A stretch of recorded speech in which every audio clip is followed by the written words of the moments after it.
Good morning, everyone. We're about 5 minutes out, maybe a little longer, from the start of the last day of Capra. Thanks for joining us.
Welcome again, everyone, to the fifth and last day of this year's Capra. Really glad you could all make it. I have not been able to find our first speaker, Xian Chen, on this call. Xian, are you on this call right now?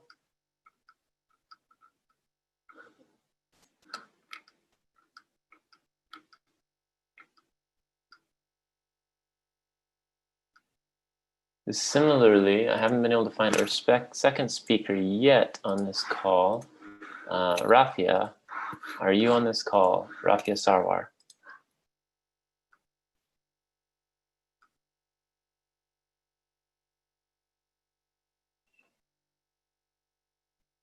Okay, let's give that just a couple minutes and I will shoot those two an email just in case.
Thanks. Davide's offered to go first. We may do that. Let me just finish sending this email and we'll decide how to handle a potential schedule change. Thank you.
Okay, let me put out the call again. Are either of Xian Chen or Rafia Sarwar on the call right now?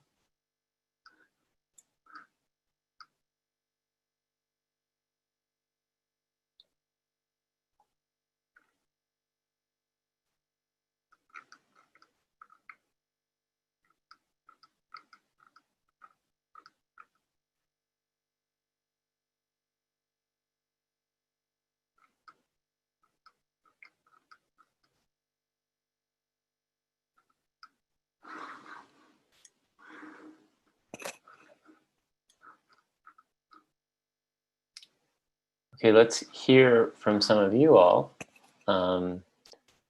Should we go ahead and pull the later talks forward and begin the meeting now more or less on time, maybe a few minutes late? Or should we try to stick to the virtual schedule? I think since it's being recorded, it doesn't really make any sense to stick to the previous schedule. I think that is an excellent point, Leo. It's a new world for me, everything being recorded. Another vote by Peter. Well, Vojtech is also not yet on. Oh, never mind. Now we have all of the other speakers in the session, and I feel completely comfortable moving forward. All right. Abe, are you around and potentially able to chair what are now the first 3 talks of the morning? Yep, that's fine. Awesome. All right, well then let's get started. And if Xian or Rafia show up, we can shuffle their talks closer to the break. Today is kind of Spin Fest. The first 2 talks were scheduled to be about emery science. The rest of the day features various topics on spinning secondary bodies, so or just spinning bodies, period. So to kick us off will be Davide, and Abe will be chairing this first session. So Abe, take it away. All right, Davide, try to share your screen. Okay, looks good. Can you see it? Yeah. Turn on my video as well. Yeah, we see you. Feel free to start. Do you see full screen fine? Yes. Okay. All right. Well, good morning, afternoon, depending where you are, everybody.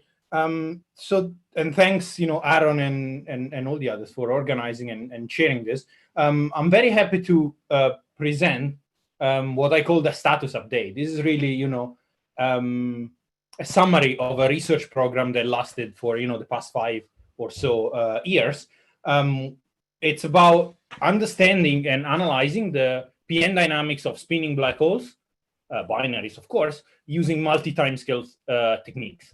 And I hope although I'll be concentrating on, equal mass LIGO-like sources, if you want, so it is not really emery science, I hope that some of the techniques that I'm using are actually very reminiscent of slow time and fast time or so that are very common in the cell force calculations. So as I was saying, I touch based on work done over the past 5 to 6 years or so with many of some of the people, and some of them are listed here, and many of them like Matt, Luca, Alicia, Jacob, Xinu, Daniele, they're all students, which was great.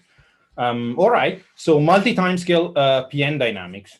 So briefly an outline. So I'll be very briefly touching base on spinning black hole binaries and spin measurements and effector spins in the waveform.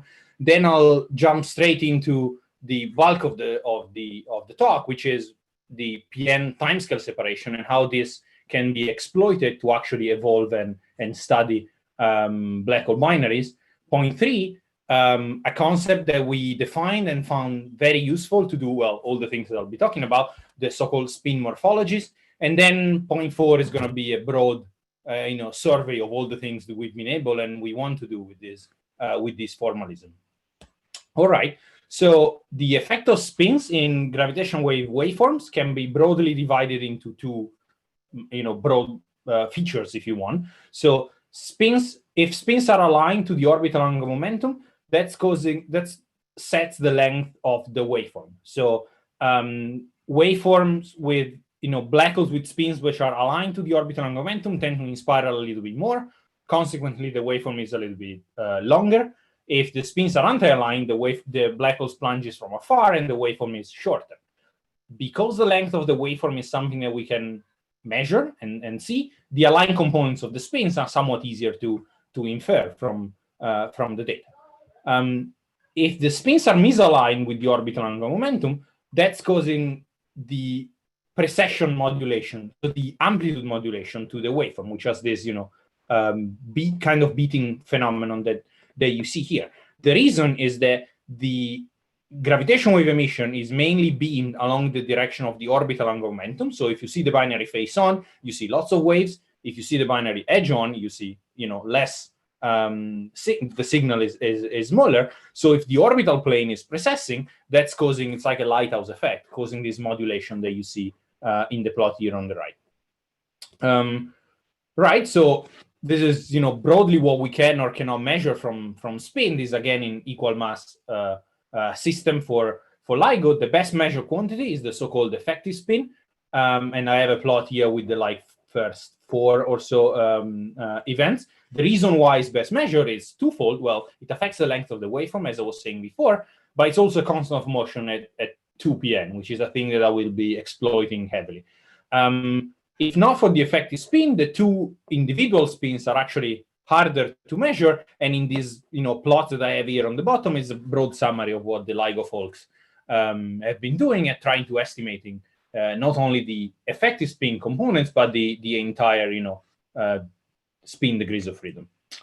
All right. So if you want to look into PN dynamics, there are really three things going on, which are the orbits, the precession of the spins, and the inspiral.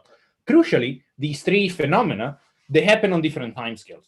So the orbital motion, well, it's Capra's third law, goes as the separation to the 3R. Rg is the gravitational radius of the binary, so gm over c squared. The spin and the orbital plane, because of spin-spin and spin-orbit couplings, will precess on a timescale which goes as the separation to the 5 halves. And finally, gravitational wave emission is causing the inspiral, so it's dissipating energy and angular momentum, causing the inspiral on a timescale which, as given by the quadrupole formula, goes as the separation to the 4th. Now, if we are in the post-Newtonian regime, so the separation is much greater than the gravitational radius of the binary, we have a timescale hierarchy or strong separation. The orbit is much smaller than the precession, which in turn is much smaller than the inspiral. So if you want, you have 3 times that you can work with in analyzing the dynamics. So in other terms, just to say it again, by the time the spin changes appreciably during one precession cycle, there are many orbits going on. And by the time the separation shrinks appreciably because of the inspiral, there are many precession cycles going on.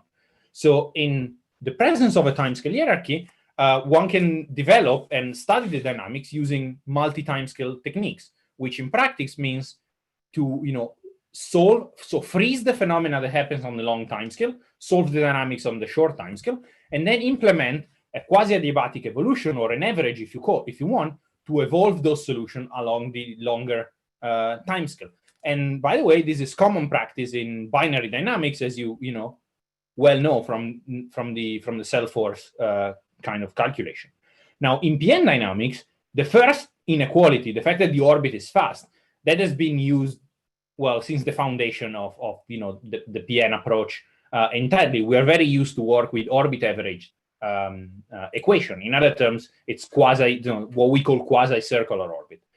We are trying to go one step ahead here and try to double average the dynamics over both orbit and precession. So let's look at the precession problem for a second. So we want to study the evolution of 3 vectors, that's L, S1, and S2, orbital angular momentum L, and 2 spins S1 and S2, where for me, 1 means the spin of the big black hole and 2 the spin of the small black hole. So you got 3 momenta, that's 9 numbers that you want to solve for. Now, the spin magnitudes are constant to very high PN order. So that's already down to 7. If you're only interested in the mutual orientation of the system, you can kill 3 degrees of freedom by picking a reference frame. So for instance, in this figure here, I'm putting L along Z, meaning Lx and Ly are 0, and I'm putting S1 in the XZ plane. So S1y is 0. So these are 3 constraints, which brings down spin precession to a 4-dimensional problem, which is the usual, that's what it is in the usual orbit average formulation. These 4 degrees of freedom, well, you are free to pick what you want, but typical choices are the separation R, and 3 angles defining the mutual orientation of the spins, which in this case, I'm picking them to be θ1 and θ2, the 2 spin tilts, so angle between the spin and the orbital angular momentum, and delta phi, which is the projection, the difference between the projection of the 2 spins onto the orbital plane. Right, now in a timescale approach, what if because the precession is fast compared to the inspiral, we can freeze the radiation reaction entirely. So let's assume what happened if you only look at the dynamics on a timescale, which is comparable with 1 precession cycle. In that case, well, both R, but also J, the magnitude of the total angular momentum, are constant. They vary only on the radiation reaction timescale. And the reason is that only gravitational waves are actually dissipating energy and angular momentum. So that's 2 more constraints that we have. As I was hinting at before, the effective spin, chi effective, which for notation and consistency reason, I'll be calling psi, but it's the same thing. This guy is a constant at 2 p.m., which means that now we got 3 constraints. So we got a 4-dimensional problem before, minus 3, that's 1D. It means you can, on the precession timescale, write the entire, mutual orientation of these 3 vectors using only 1 variable. And as I'll be showing, the chosen parameter that we picked for our, solution construction is S, the magnitude of the total angular momentum. And these solutions turns out to be, on the precession timescale, fully analytic. Now, I don't want to go into the details of the derivation, but I think it's useful to draw an analogy with the Kepler two-body problem that we all studied in year 1 physics or so. So in that case, you want to study the motion of an effective particle. So that's a 3D problem. Then you say, well, okay, but the orbital angular momentum L is a constant of motion, so that actually corresponds to a 2D problem. So you can write down effective potentials if you want. You write down effective potential, and then you try and see where in the plane of the other 2 variables, energy and separation in this case, where in this plane the solutions are physical. And as you know, in all this white region here, you would get a kinetic energy which is negative, which is impossible. So you say, well, okay, the physical solution need to be in here in this color region. Then, well, the other degrees of freedom that you want to force is that the energy is constant. So physical motion must lie on horizontal section of this plane.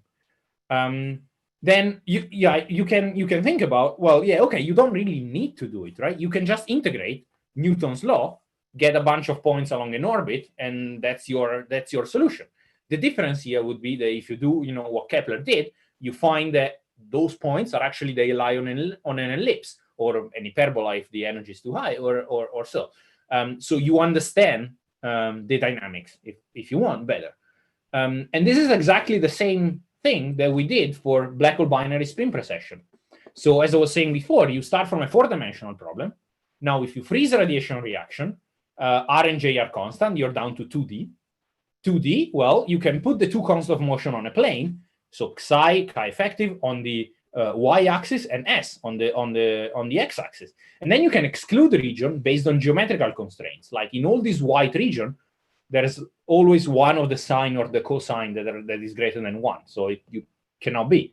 The boundaries between the allowed and the not allowed region are the so-called effective potentials, identical to the Kepler problem. And then because the effective spin on the y-axis is constant, it's a constant of motion at 2 p.m., physical spin precession must lie on horizontal section on this plane. So the binary has to go up and down in this plane. And again, you could, much like before, you could integrate the orbit average Pn equation. We've been doing it for a long time, and get a sequence of values of spins along their precession cones.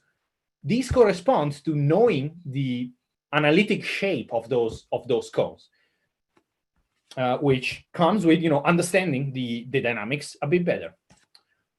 So one important and interesting tool that we've been using to classify these solutions is the notion of the so-called spin morphology. Something we found. So once you have the motion in S, you can then go back to the angles that you might be more, they're more intuitive from a visual perspective. So the 2 spin tails, θ1 and θ2, they oscillate back and forth. So in this plot on the right, I have for 3 cases the values. So what happens for the 2 θ1 and θ2 angles in the top 2 panels, and they all oscillate monotonically up and down. Now, if you think about the geometry here, so the spins are precessing, but then the θ1 and θ2 are actually going up and down. This is equivalent to nutation. So like the spin of the Earth nutates because of the moon. It's the same phenomenon. The θ1 and θ2 are bounded by the effective potential. So this dotted line here are the trace of the effective potential in this plane. And as they meet the effective potential, they go back and keep on oscillating. The motion in the angle delta phi is actually more interesting. And crucially, as you see in the plot at the bottom here, there are three qualitative different classes of solutions in which delta phi, like the green one, can either circulate between 0 and pi all the way, or start from 0, say the blue line, start from 0, go up a little bit, and then go back to 0, or start from pi, the red line, go down, and then go up again. And these effective potential plots that I put back on the left, they can be used as a guidance so that you can fully map the different qualitative shape of the precession cone into these kind of plots. And this allows for a full, complete classifications of the solution. And this is some of the I have here some. So it's rich, unveil a rich phenomenology. So for instance, for some regions of the parameter space, you can have all three morphologies, like I have on the left. In others, you have only two, and one of them is tiny. So there's a red phase here, tiny at the top. And in other regions of the parameter space, you only have one phase, one morphology available. So, okay, so this is what happens on the precession timescale. Now we want to put radiation reaction. We know the binary, in spiral. And the way we do it is we average the dynamics. So we've already averaged the dynamics of a spin precession. Now we want to put the inspiral back using a quasi-adiabatic approach.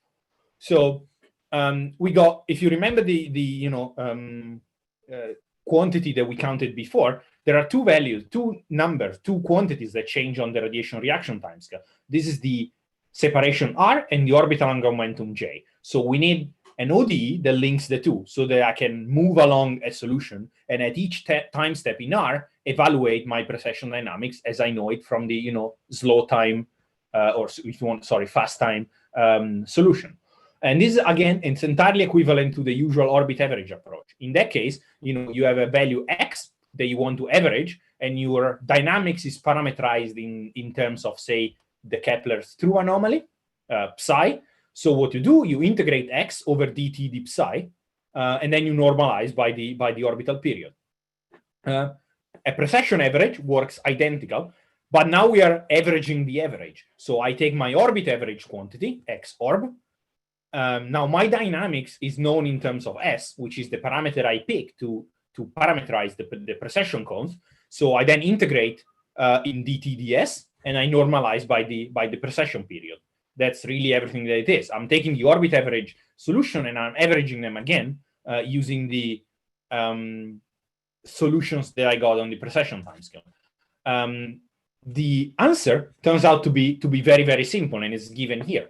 So if the ODE that you need to integrate to solve for L as a function of L or R, which are the same thing, it's given by this very simple expression, where the only thing that you need to average is the square of the magnitude of the total angular of the total spin.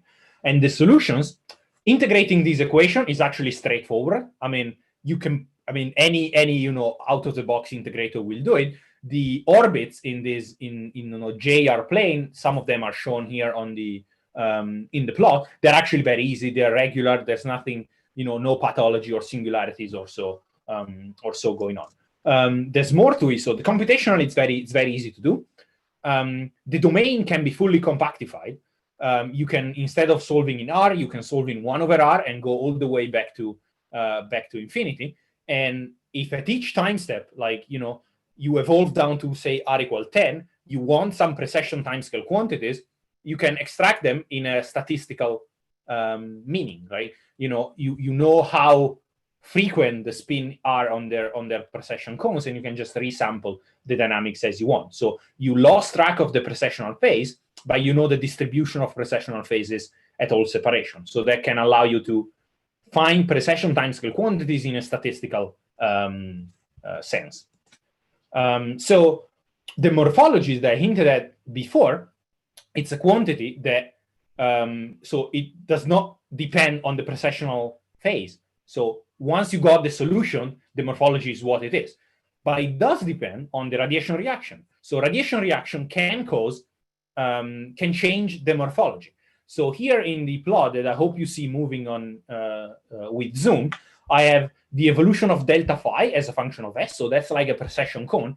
It is, as I'm evolving it down in a quasi-adiabatic fashion, the binaries are circulating a large separation, but as you see, they're transitioning towards the liberating morphology. So like the one on the right now is transitioning from being circulating to all ends being liberating about pi, as you see. Well, it's happening now. So a large separation, binaries are circulating, but they naturally, so radiation reaction naturally tends to bring the binaries towards libration. In other terms, the phase space available for libration is bigger a small separation than a large separations. These morphological transitions are triggered by aligned configuration. So remember, the morphology is defined in terms of phi, and I put the figure here again. So phi, if you want to change phi from, say, libration to circulation, you need configuration where phi is not defined. And this happens, of course, when the tilt angles, θ1 and θ2, are 0. So if θ1 is 0, phi cannot be defined anymore, at least instantaneously. This is analogous to, say, the longitude at the North Pole, which cannot be defined.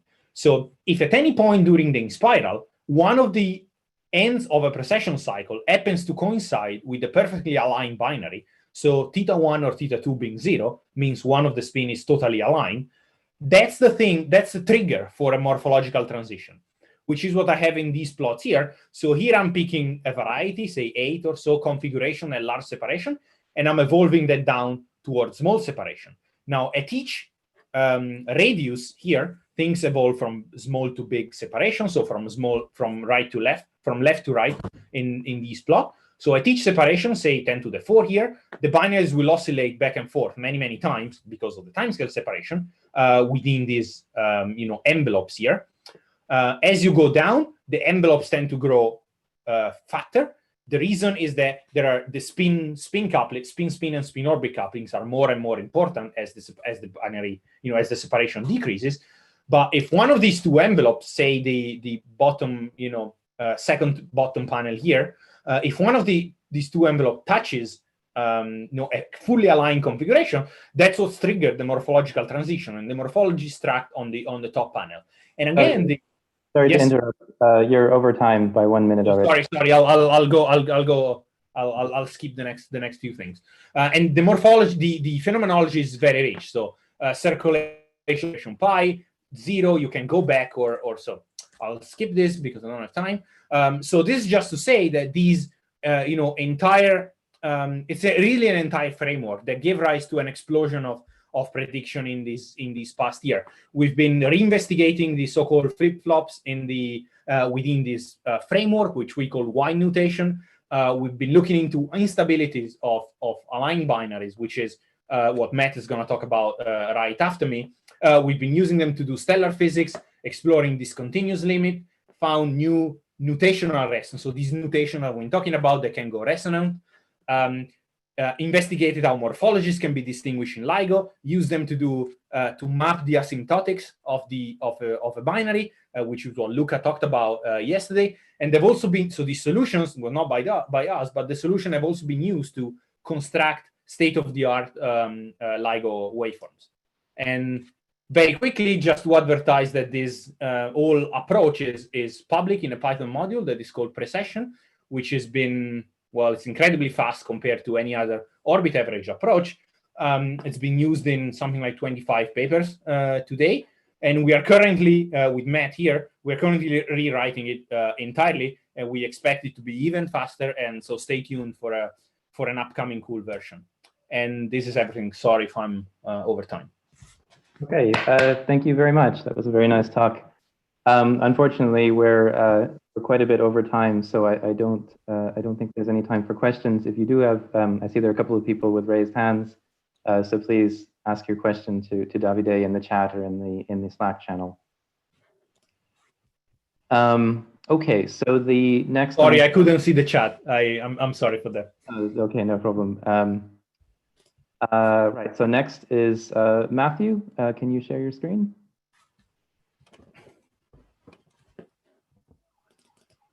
Okay, looks good. Take it away. Okay, can you hear me and see me? Yes. Okay, great. So I'm Matt. I'm a first-year PhD student at the University of Birmingham here in the UK, working with Davide. So today I'm going to present just one of the results that he mentioned that has come out of this multi-timescale post-Newtonian framework. And in particular, this is the endpoint of a particular instability that exists in the precessional dynamics of binary black holes. So again, this isn't directly within the remit of self-force, but as Davide said, I hope some of you will find this interesting. So here's a generic binary. We all know what this looks like with our conventions on the left here. And because we're considering arbitrary mass ratios, these aren't emeries or anything. So there are 3 angular momenta associated with this binary. So there's that of the orbit itself, L, and there's the 2 spin vectors, S1 and S2. So 1 here refers to the primary heavier black hole, 2 is the secondary. And so the dynamics of these 3 spin vectors are in general very complicated due to spin precession. And that's relevant for gravitational wave physics because precession induces these severe modulations in the gravitational waveforms, which can be potentially quite hard to model. But the configurations producing non-precessing waveforms are those in which the black hole spins are either aligned or anti-aligned to the orbital angular momentum. And so for unequal mass binaries, there are 4 distinct configurations like this. So I'm going to use the direction up to refer to a black hole spin that's aligned with L, and down means anti-aligned. And in each of these 4 configurations, the direction before the hyphen refers to the primary hole, and after the hyphen refers to the secondary. So for example, up, down, the primary hole is aligned, and the secondary is anti-aligned. And these configurations are interesting.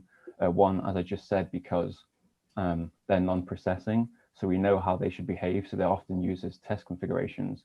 But they're also relevant astrophysically because they're produced by several formation channels. So binaries produced in the field tend to have both their spins aligned with the orbital angular momentum. So that would be an up-up configuration. But there are other channels. So for example, binaries which are embedded in gas disks like an AGN, which can produce these other configurations. And this is very timely. There was a paper just yesterday reporting the possible detection of the first electromagnetic counterpart of a binary black hole merger. And the authors suggest the most likely explanation for this is a merger remnant, which has been kicked out of the plane of the disk. So due to the recoil velocity of the merger, and this causes a shock in the disk, which they measure as a flare. So this is great, one, because it would be the first detection of a counterpart to a binary black hole merger, but also it would confirm this merger channel of binary black holes embedded in AGN disks. So what we want to do actually is test the robustness of these configurations, one for numerical purposes, as these configurations are used as tests, but also in terms of the astrophysics, you never expect an exactly aligned configuration. There's also always going to be some degree of misalignment. And using the same definitions as in Davide's talk, we'll measure these misalignments with the angles θ1 and θ2 between the spin vectors and the orbital angular momentum. So just a brief recap, very brief. So in the post-Newtonian regime, the 3 timescales associated with the dynamics are separated, so we can study the orbit and the precession separately from the secular inspiral. So the first timescale produces the first inequality produces the well-known orbit averaged equations of motion at 2pn, and allows us to identify this conserved quantity, the effective spin. And conserved quantities are nice because they simplify our equations. And the second inequality means that the orbital separation, or equivalently the magnitude of the orbital angular momentum, and also that of the total angular momentum, are also conserved. So we have a whole bunch of conserved quantities, which simplifies the equations so much that there's just a single, that the dynamics can be parameterized by a single time varying quantity. And as Davide mentioned, one choice is the total spin magnitude, or in fact its square. And its time evolution is governed by this ODE, which you can solve analytically. And this is what Davide was saying is used to produce waveforms once you add back in a radiation reaction. But for this work, we're not going to focus on this analytic solution. We're going to focus on the ODE in the context of our aligned spin configurations. And so we'll study them all at the same time by introducing these two parameters, alpha-1 and alpha-2, which differentiate between alignment and anti-alignment. So it's +1 for alignment, -1 for anti-alignment. And we'll label the aligned configurations with this subscript asterisk. And so if you take that ODE and you differentiate it once more, and you rewrite it in terms of perturbations to the aligned configurations, so in other words, considering this quantity s squared minus s star squared is small, then through its leading order, it actually behaves as a harmonic oscillator, as you can see. And this was also shown by Carlos, who gave a nice talk yesterday. And I'm just neglecting here one term that's quadratic in the perturbation. So the dynamics of the system now is completely determined by this oscillation frequency. If it's real, then we have small amplitude oscillations around the aligned configuration. If it becomes complex, then that introduces a dynamical instability. So this corresponds to the square of the frequency either being positive or negative. So we want to look at its roots to find the transition points. So this is the expression for omega squared. The relevant part are the first two terms in brackets. So this term in brackets here, the repeated root turns out to be unphysical because the orbital separation is always less than unity total mass. So the relevant roots come from this first term in square brackets. So if you substitute in the values for alpha-1 and alpha-2 for all four of the aligned configurations, what you end up finding is that it's only the up-down configuration that can have an instability in its motion. So what happens in the dynamics is that at large separations, the up-down configuration is behaving just like the other aligned configurations, with small amplitude oscillations of the two black hole spin vectors around the alignment. But then it reaches this critical separation, so RUD plus, at which the dynamics becomes unstable. So in this movie, I'm displaying a numerical integration of the PN equations of motion with radiation reaction. And this is viewed from an inertial frame that's initially aligned with the total angular momentum. And you see quite clearly the out spiraling of the two black hole spins once it reaches this critical separation. For this binary, it's about 30 m. And just to compare to the other aligned configurations, again performing numerical evolutions for a single binary in each of the four alignments, the constancy of these lines from large separations on the left to small separations on the right shows they're remaining very close to their initial alignment, whereas for the up-down configuration, it's very clearly unstable. So it really is just the up-down configuration which holds this instability. And in terms of the limits of the mass ratio, both extreme and equal mass, the instability isn't present precisely because this oscillation frequency goes to 0. And you can think about this geometrically as well. For extreme mass ratios, this is a single spin limit, whereas this instability is a 2-spin effect. And for equal mass ratios, you have exchange symmetry between the up-down and down-up configurations. So there's no instability for these cases. So now we want to look at how the instability evolves. Our differential equation here describing the dynamics is only valid for small misalignments. So for small θ1 and θ2, as soon as you hit the instability, this is no longer true. So how do you study the time evolution? Well, again, if we integrate numerically the equations of motion, and here we're looking at different samples of binaries with increasing spreads in the initial perturbation, what we find is that at the initial separation, the binaries are at the minimum allowed value of S because the two spin vectors are kind of cancelling out. But at the end of their evolutions, they're reaching the maximum possible value of S. And they all cluster regardless of the initial perturbation at this endpoint. So how can we describe what's going on here? So it turns out a nice way to study these things is in terms of spin-orbit resonances. So these are particular binary configurations in which all three of the angular momenta are coplanar, and they remain coplanar, and this corresponds to this angle delta phi either being 0 or pi. So as Davide described, the spin precession motion corresponds to a value of this of our parameter S oscillating between two extremal values in the effective potential of psi.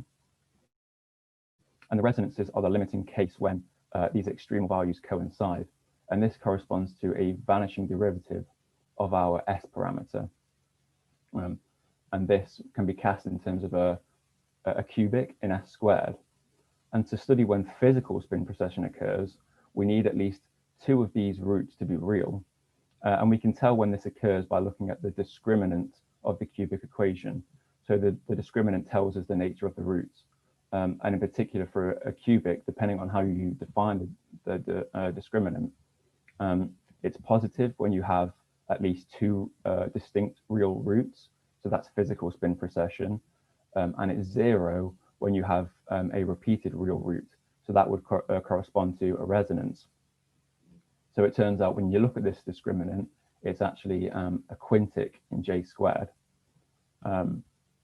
Now the roots, so for large J, it turns out this discriminant delta is always negative.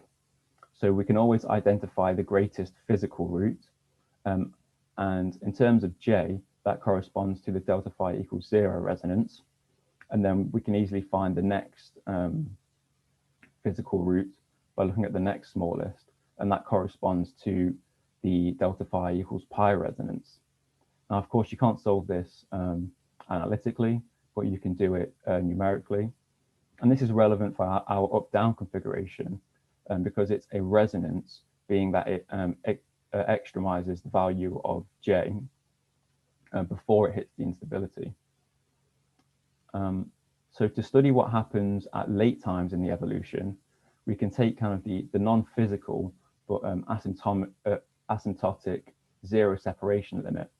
So in this limit, the total angular momentum just becomes the total spin. And if we look at the limit of our discriminant equation, it turns out we can write the 5 roots explicitly, or we know what they are. And just as we sorted the J roots here by their values, we can sort the S values. And it turns out the largest is always this value lambda 5, corresponding to the delta phi equals 0 resonance.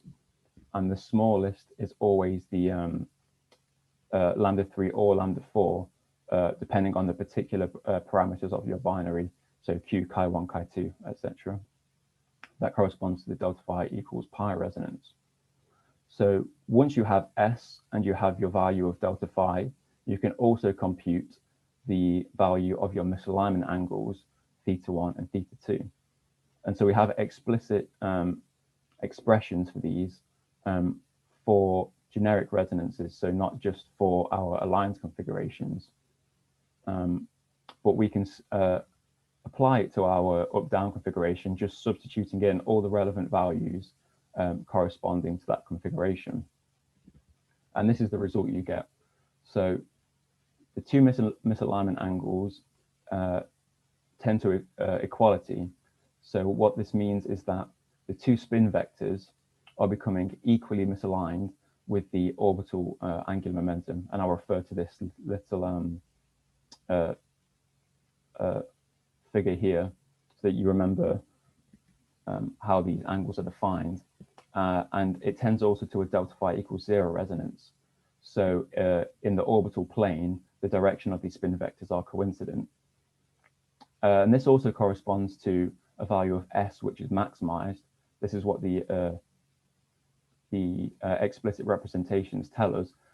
And this agrees with our prediction that our prediction that the numerical evolutions tell us that S tends to be maximized for the up-down configurations at small separations.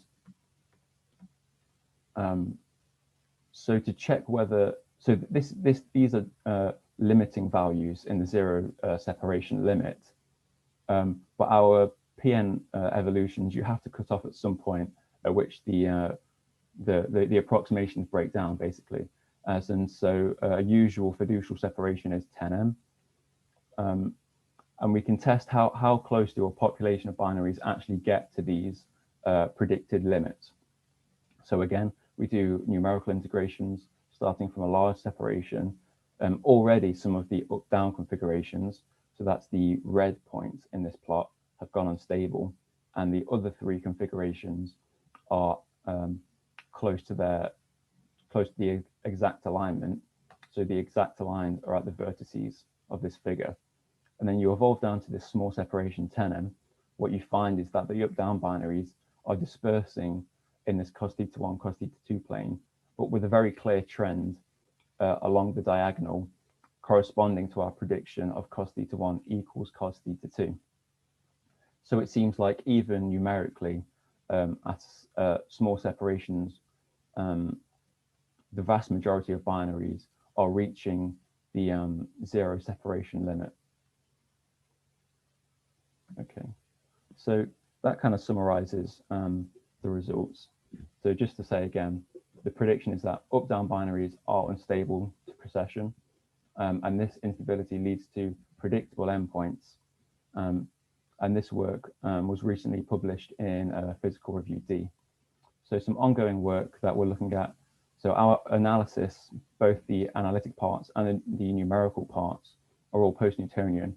So a question you can ask is, can we see this in the numerical relativity regime? So we have at the minute some NR simulations on the go. And we're going to compare an up-down configuration to an up-up configuration to see if we can see some small development in the precessional instability. Something else we can look at, so we just perturbed the aligned spin configurations using our parameterization of the dynamics in terms of the total spin S and its extremal values S minus and S plus. We can potentially perturb not just the aligned spins, but all resonant configurations. And so it may be true that these also act like simple harmonic oscillators. And finally, as Davide mentioned, a lot of this work is performed using the Python package precession. So we're re-implementing many of the features of this package, as well as adding new ones which have come out of this work. And this work also kind of motivated some new results in our precession averaged approach that Davide talked about, which has led to a great, even order of magnitude speed up in the execution of this code. So look out for that if you're interested.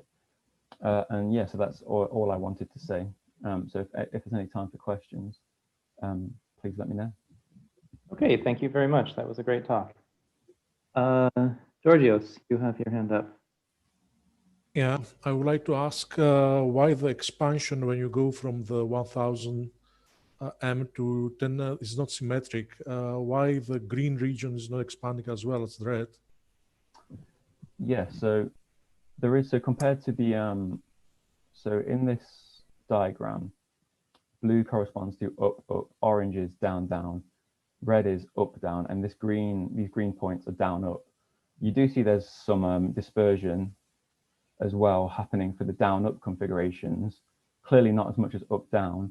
And at the moment, I'm not sure why this is, why the dispersion of down, up is much greater than the other stable configurations. It may just be that the precessional amplitude of these configurations happens to be much larger, or maybe it's a higher order effect that isn't included in our 2PN framework. At the moment, I'm not sure. Okay, Aaron, you have a question as well? Yeah, very nice talk. Keeping on this slide, you're illustrating that as the binary evolves through the instability, you get more in-plane spins.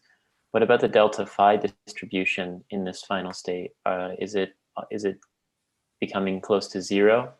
Yeah, so delta phi, I've not plotted it here, but you find that delta phi also becomes close to 0 for this population.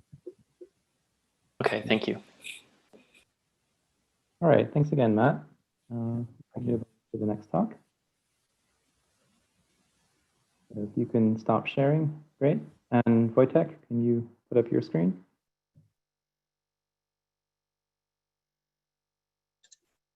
Yes. Let's see.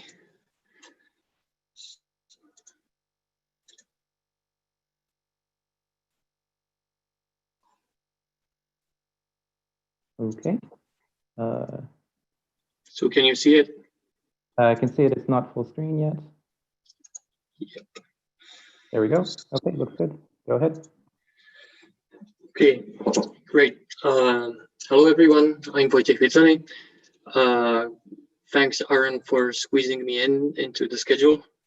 And I am here to talk about scattering of spinning particles by black holes. And the scattering is done for spinning test particles in Kerr spacetime, and it is done analytically. And yeah, let's kick it off.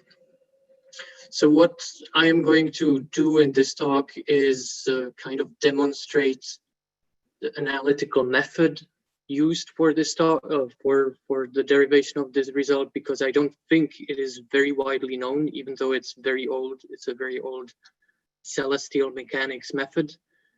Then after showing how it works on geodesics, I will apply it to spin perturbed motion. And there will be some magical points where you can deform certain contours which look unphysical, but it turns out to be physical, and some kind of essentially ray normalization, which is not as known in the self-force community as in perhaps the post-Newtonian community. And at that point, I will also show some first results of my mathematical implementation of the whole computation. So, yeah. So secondary spin, as we probably all know, shows up at the first post-adiabatic order in the large mass ratio expansion. So it is very much relevant for MREs, or at least for the 1 PA computation of MREs, at least if the inspiraling object is rapidly spinning and it is a compact object, because if you are not rapidly spinning, then well, if you are not compact, you are not able to rapidly spin, and then the spin term is subleading. In the PN expansional, it also shows up pretty early on at 1 PN or 1.5 PN order. Again, the discussion is similar. If it is a compact object, if it can spin very rapidly. Spin in general, this is also something that Davide mentioned, brings about 1 new degree of freedom. So in Kerr spacetime, we have 3 orbital degrees of freedom, and I would argue that one of them is actually, activated by the big black hole spin. Otherwise, you have 2, and the third one is, comes about when you have non-zero spin of the big black hole. And then you have a 4th degree of freedom, which comes from the spinning test particle. It has this intrinsic degree of freedom that kind of perturbs the orbital motion, but actually on average, it turns out, to average out.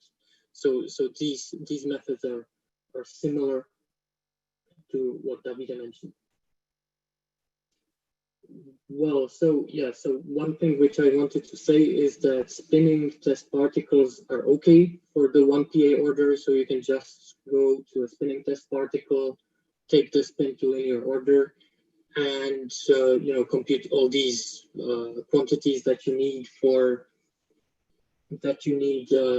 these average frequency shifts, etc., and perturbations to the orbit. And then you plug it into the 2-timescale expansion, and that's what you need for 1 PA.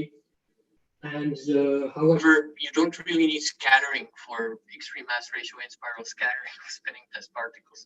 So this was I decided to do scattering of spinning test particles because I can, and apparently people care about this right now. So I just wanted to do it because it's pretty neat. It's pretty neatly packed because the previous work I had was almost, I would say, ideally suited for these results. So let me just mention that this, of course, is not, the first results ever on this topic. So we have, since 1968, we have the solution for geodesics of the Hamilton-Jacobi equation by Carter. Scattering was treated by several people afterwards. Chandrasekhar in his textbook has a nice treatment. And I would also recommend to see the treatment of Fujita and Hikida to kind of see how special functions can be beaten until they give you a closed form result for the bound orbit solution. The equations of motion for spinning particles also have a very long history. Matheson, Papa-Petru-Dixon. This is how they are usually called, MPD equations, Matheson, Papa-Petru-Dixon equations for spinning test particles, or generally for extended bodies in curved spacetime. And the Hamiltonian formalism for these particles, it took a much longer time to derive. So there were some previous works on different spin supplementary conditions. I will not talk about this too much. And recently, I have, with collaborators, we have derived Hamiltonians for much larger classes of spin supplementary conditions, in particular the so-called covariant spin supplementary condition.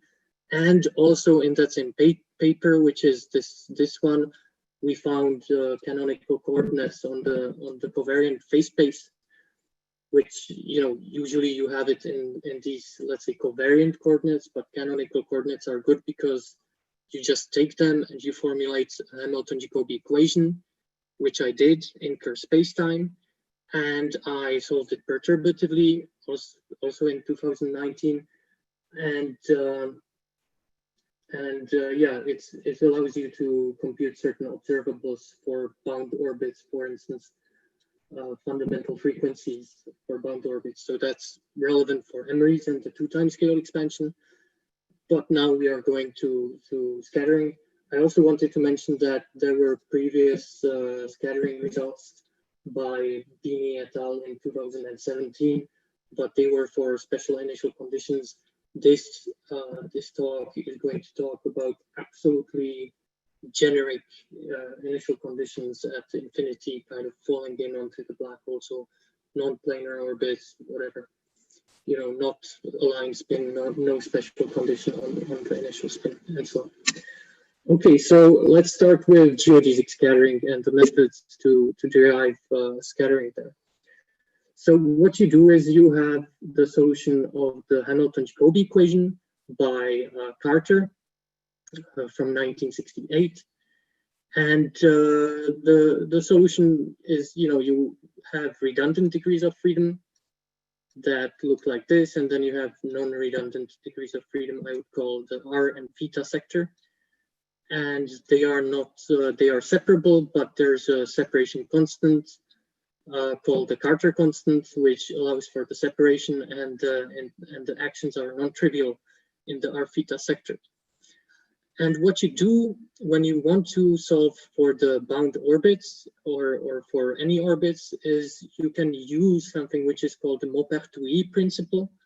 You have maybe heard about it in your classical mechanics course in your undergraduate studies, because this is sometimes mentioned, and it's even in the Goldstein book. It's described in detail there. And the point is, if you have a Hamilton-Jacobi action and you write it for, well, actually this should be in between turning points, and you integrate it along a contour, it's the action of the particle. And this action should be stationary with respect to the variation of the separation constants. And this variation, which usually it differently. You say I fix endpoints, and then I vary the trajectory, but the variation of the separation constants actually gives you constraints on the endpoints. and you can solve for the endpoints of the trajectory from the requirements of the action being stationary with respect to the constants of motion. So in particular, when you vary with respect to the Carter constant, you get an equation like this. And the interpretation of this equation is basically, so the amount of minotime, usually it's called minotime, but everybody knows that Carter used the time in 1968, 30 years before Yasushi Mino.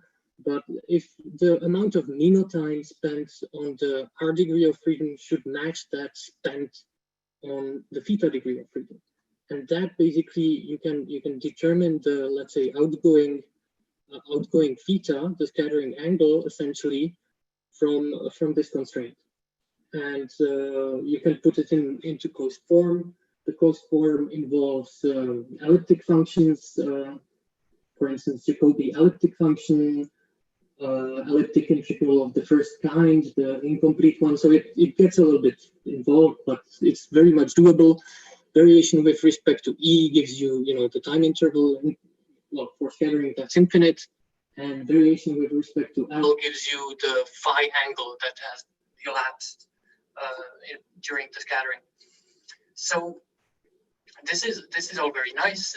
And here on the right, I am showing a few sample geodesics that in the R theta sector that go in, kind of oscillate around the black hole and go back out. So this is a spin equal to 0.9 black hole.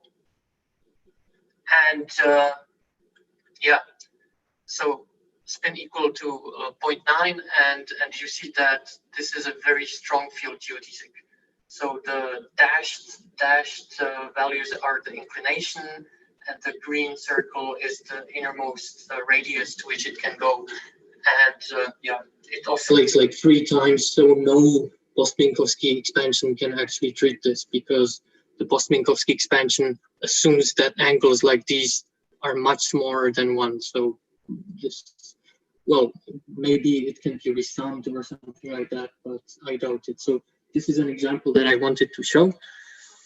Also, I wanted to show a certain kind of conceptual point about this. So if you take a look at these trajectories in phase, them as the radius and the radial momentum. So you start at very high R, at very high R, and then you go to some kind of finite R, you fly out to infinity, and you end up at a finite momentum at infinity. And when you take a look at theta and p theta just oscillates. It's just a circle. It's kind of like a harmonic oscillator. You can kind of make a representation of both of these motions in 3 dimensions on a surface, which I have done here in the corner. So you can see that it's some kind of invariant torus on which it is moving. Just in 3 dimensions, it's not perfect, and somehow this is much wider than I thought it would be, but well, okay. And this is actually how it looks in this representation, the trajectory. So it's not as simple. So when you just see these 2 pictures, you don't see how complex it is actually in phase space, the trajectory, when you parameterize it. And this is how it looks on the invariant torus.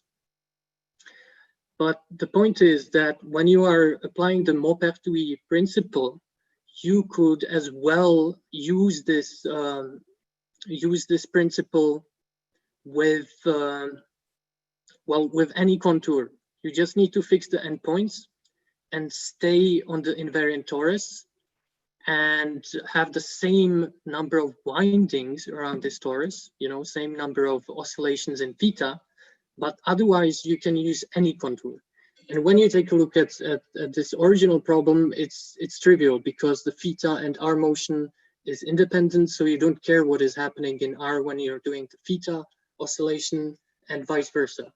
But it is not a trivial statement when you have an action which is not in an entirely separable form. So that's something I wanted to stress, that you can default the contour, and that makes the problem very simple. So let's go to spin right now and perturb the geodesic question. So when you perturb the geodesic with spin, as I said, this is old work, you get a new solution of the Hamilton-Jacobi equation. And you have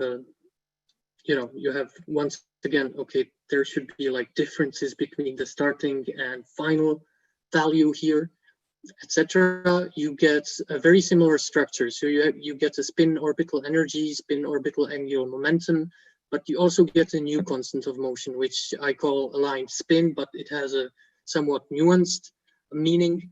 And you get, once again, a quite similar expression as in the geodesic case, but these terms are not separable anymore. They are not just a function of theta, and this is not just a function of r, but you find this formal primitive function, you just integrate without kind of involving the evolution of r and theta in there, and this is the action, and it is valid to linear order in spin.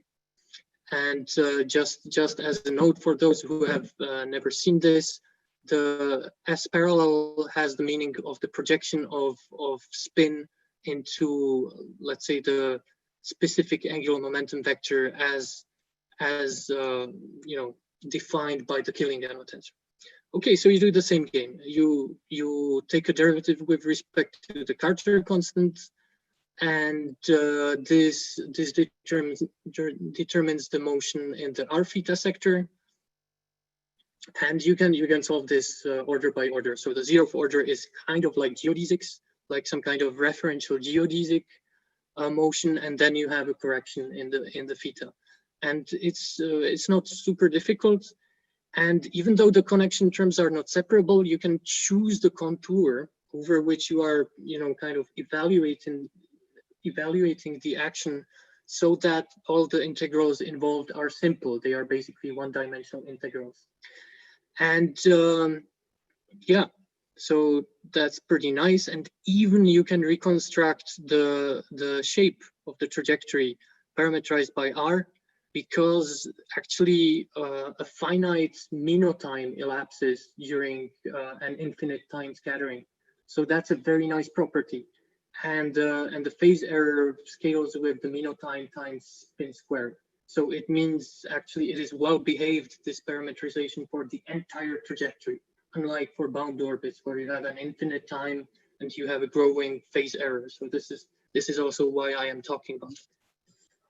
So at this point, I would like to talk about some regularization that has to happen there if you want to have some kind of nice perturbative series. And the point is, if you have a function which appears quite a lot in orbital mechanics, where you have 1 over the square roots, you are integrating between the square roots, then you can expand this, in between the roots of that function, then you can expand this naively without, considering the change to the roots with the zeroth order roots, and just, take the expanded kind of integrand and take the zeroth order roots and just say this is partie finie, which is analytical continuation of this singular integral to a regular one. And it is unique, and it uniquely picks this kind of regular integral. And that's absolutely beautiful.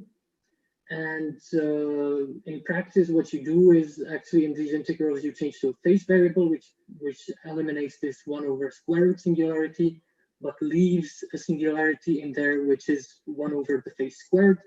And then in practice, the partie finie integral, you evaluate as a limit. So this is the limit expression, and you just take the limit expression and put kappa equal to your epsilon or to your s.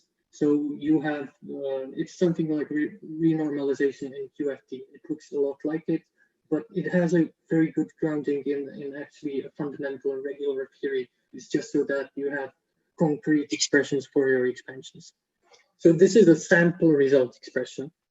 So what you get is you have a certain outgoing theta. I am suppressing generic spins for now so that the expressions are reasonable, but even generic spin can be treated. And you plug in these constants of motion, which have a different meaning than the geodesic constants of motion, but you plug them in to the geodesic expression, so that as if they were geodesic constants of motion, and then you have a correction. And this correction looks like this. It's a parti fini integral of a part which is separable and has certain nice interpretations, and then a non-separable part, which, however, you can choose a contour so that it is effectively separable. And the same thing happens in the theta sector. You also have a separable part, etc., etc. So this is a nice computation. And as I said, you can also reconstruct the entire scattering trajectory. And this is something which for the first time came out of Mathematica at me and didn't look like an imaginary result or some completely crazy result. So it seems like I didn't do any typos. So this corresponds to energy 2.26, so a pretty relativistic trajectory. So, it would have to be treated in post-Minkowski, not post-Newtonian. And azimuthal angular momentum is already pretty small, as well as, let's say, a vertical angular momentum squared, which is, let's say, the vertical Carter constant. The black hole spin is also pretty huge. So this is a pretty strong field, scattering geodesic. And you see that the spin, which here it's 1/50, so it corresponds to a mass ratio 1/50. It has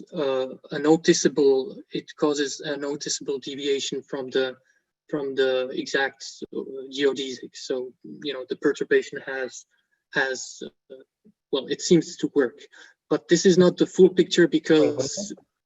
Yep. Sorry, you're out of time. So if you could just. Yeah. Okay, thanks.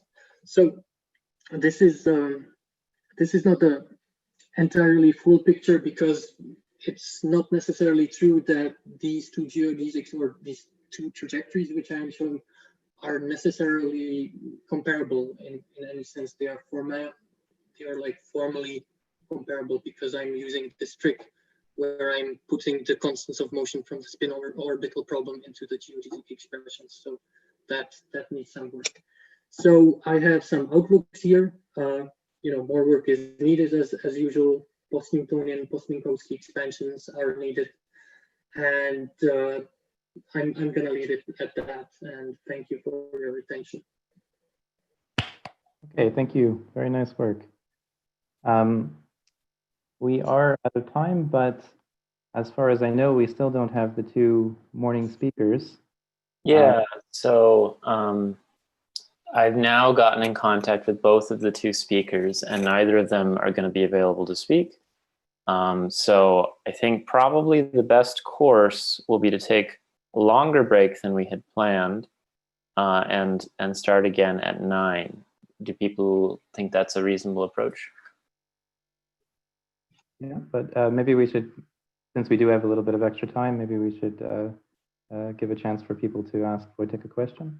Yeah, absolutely. I think this is a good time if we need to ask questions to any of the speakers so far.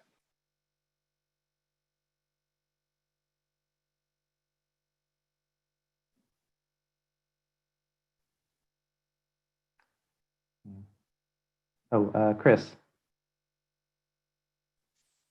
Hi, Vojtech. Nice talk. Very good stuff. So this is a question for you and maybe Justin, a piece here as well, but there are talks about how much of the full PM expansion always in the mass ratio you can get from just test body limit. And I'm just wondering, is the kind of misaligned spin or all kind of not just aligned spin full PM scattering angle known to 2 PM? Because I think they said in the talks that you can go to 2 PM if you know the test body limit.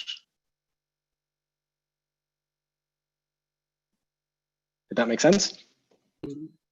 Yeah, I mean, I have to admit, I think that what has been done so far is probably aligned spins, so not generic spins to 2 PM, because I find that kind of hard to imagine that the full phase space is well documented. And well, it depends how you count the spin, right? So if you count the spin as higher order and the spin curvature coupling, then it is kind of trivial to say that 2 p.m. can be obtained from this spinning test particle limit because they are independent. But I think that's what Justin has done at 1 p.m., that he took the test particle limits and then just added the angles because they are linear, they have no cross interaction. But maybe Justin would be the one to answer the 2 p.m. question.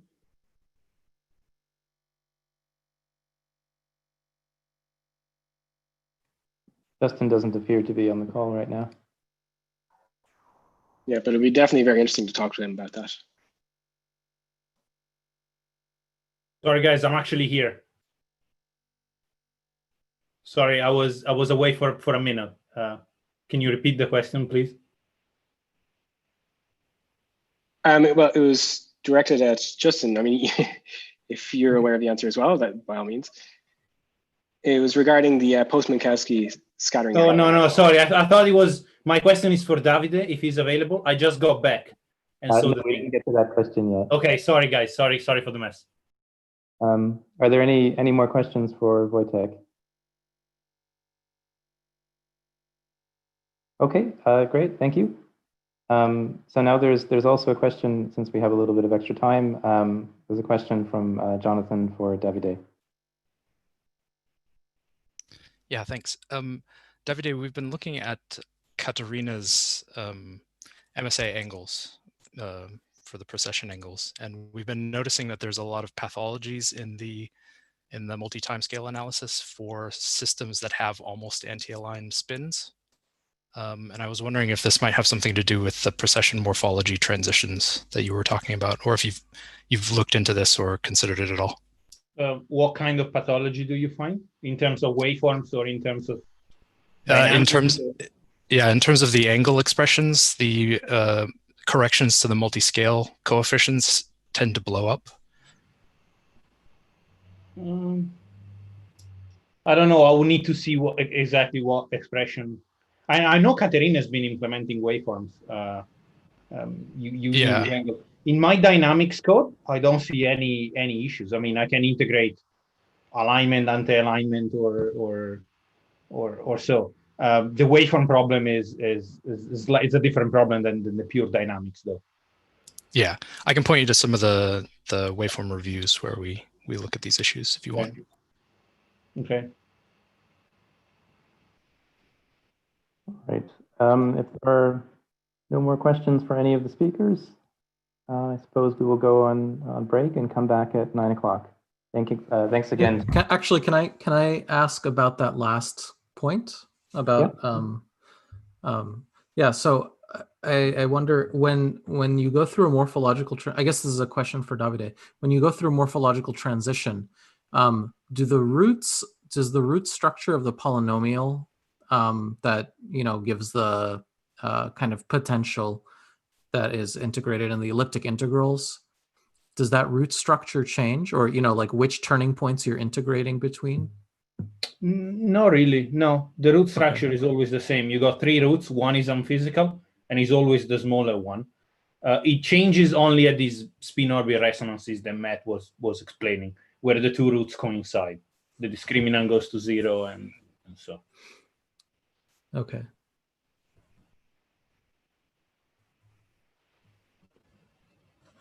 All right. Any other comments? Okay, then let's take a break and come back. It looks like Georgios has a question. Yeah, I have a quick question.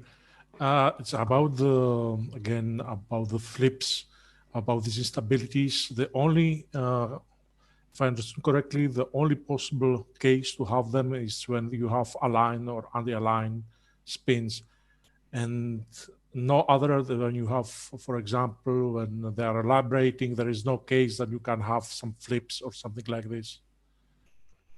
I mean, you can have cases where the precession cycles are big, like the amplitude of the cycle is large itself.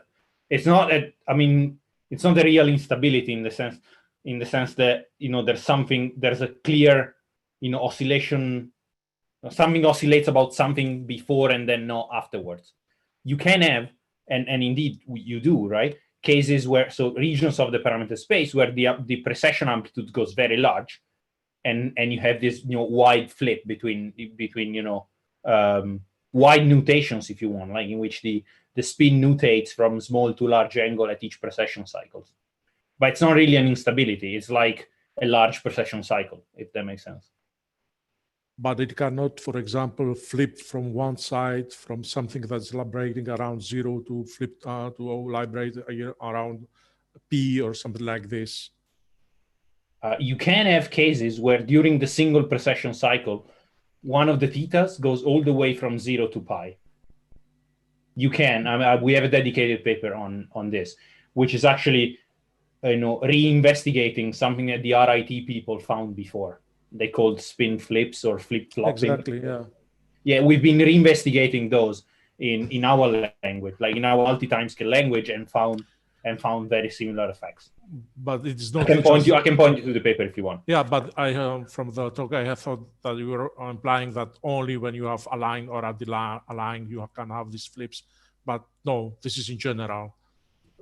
Yes, that's my misunderstanding. Okay, thanks. Yeah, that's correct. That's correct. Although the instabilities that Matt was describing, they're a different thing. So dynamically, they're a different phenomenon. Okay, thanks.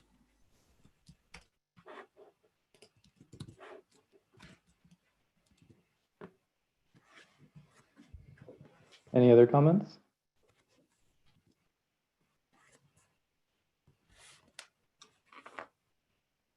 All right, so let's come back at 9 then. All right, thanks everyone. Stay on this call. And thanks, Abe, for chairing, especially on short notice.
So we're at about the 5-minute mark before we get started again.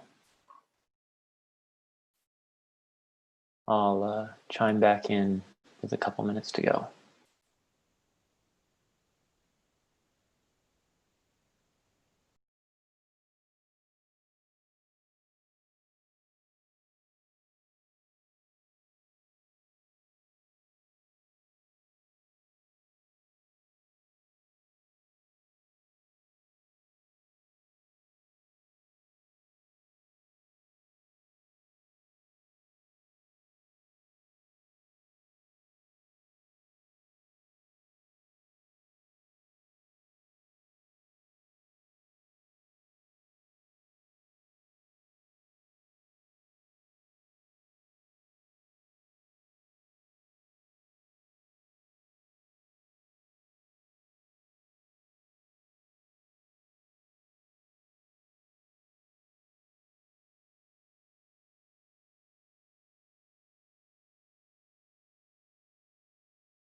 To answer Zaid, and I'll type it as well, we'll be having the discussion session at the time in the schedule, which is 11. Leo or Brock will be chairing that discussion. And there's a link to a slide for the agenda that Leo wanted to follow.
All right, we're just about at 9 o'clock, so I'm going to stop sharing my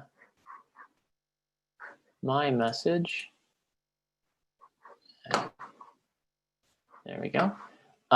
Let's see. The first speaker of the next session will be Josh. Josh Mathews. Are you able to share your screen, Josh? Yeah, I think so. All right, why don't you try that, and then we'll get started in just another minute or two. Okay.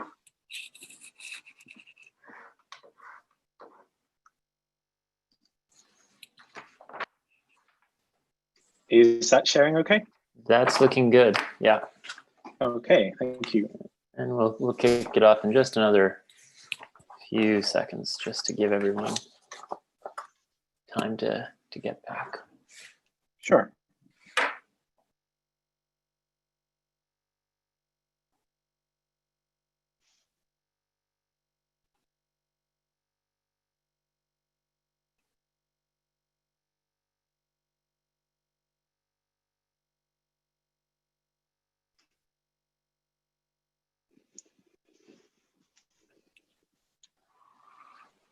All right.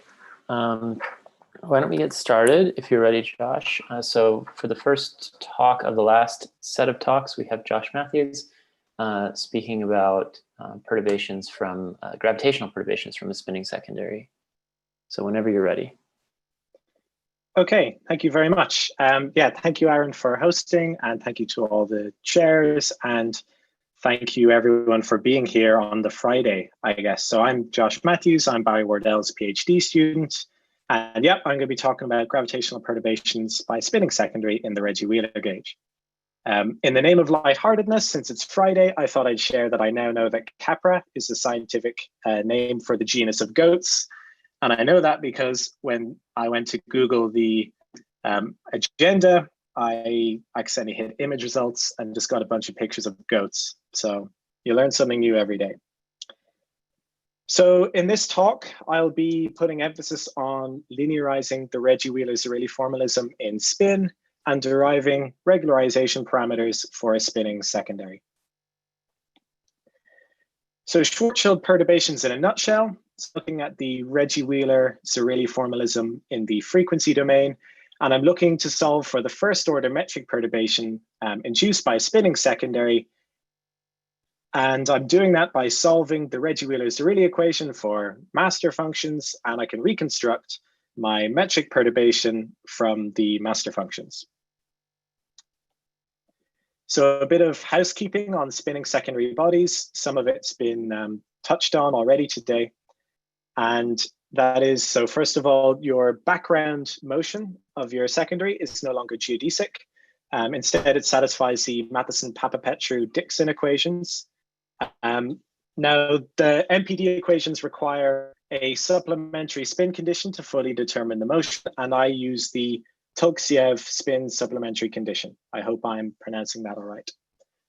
So also with the MPD equations, there's the assumption that the length scale associated with the spinning secondary is much less than the length scale associated with the primary, or M. So here S is the magnitude of the spin vector. And this, in terms of a dimensionless spin parameter sigma, which is what I'm going to be talking about when I refer to spin from now on, just corresponds to that being much less than 1. That leads us to neglect order spin squared perturbations. So in the Reggie-Wheeler-Zerilli formalism, what changes? Well, we have a spin contribution to the stress energy tensor now, which corresponds to an additional spin contribution to the Reggie-Wheeler-Zerilli source, excuse me.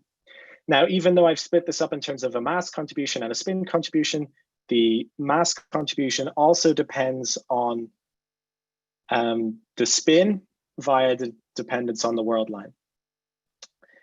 Numerics here are going to be specialized to a circular orbit with anti-aligned or aligned spin.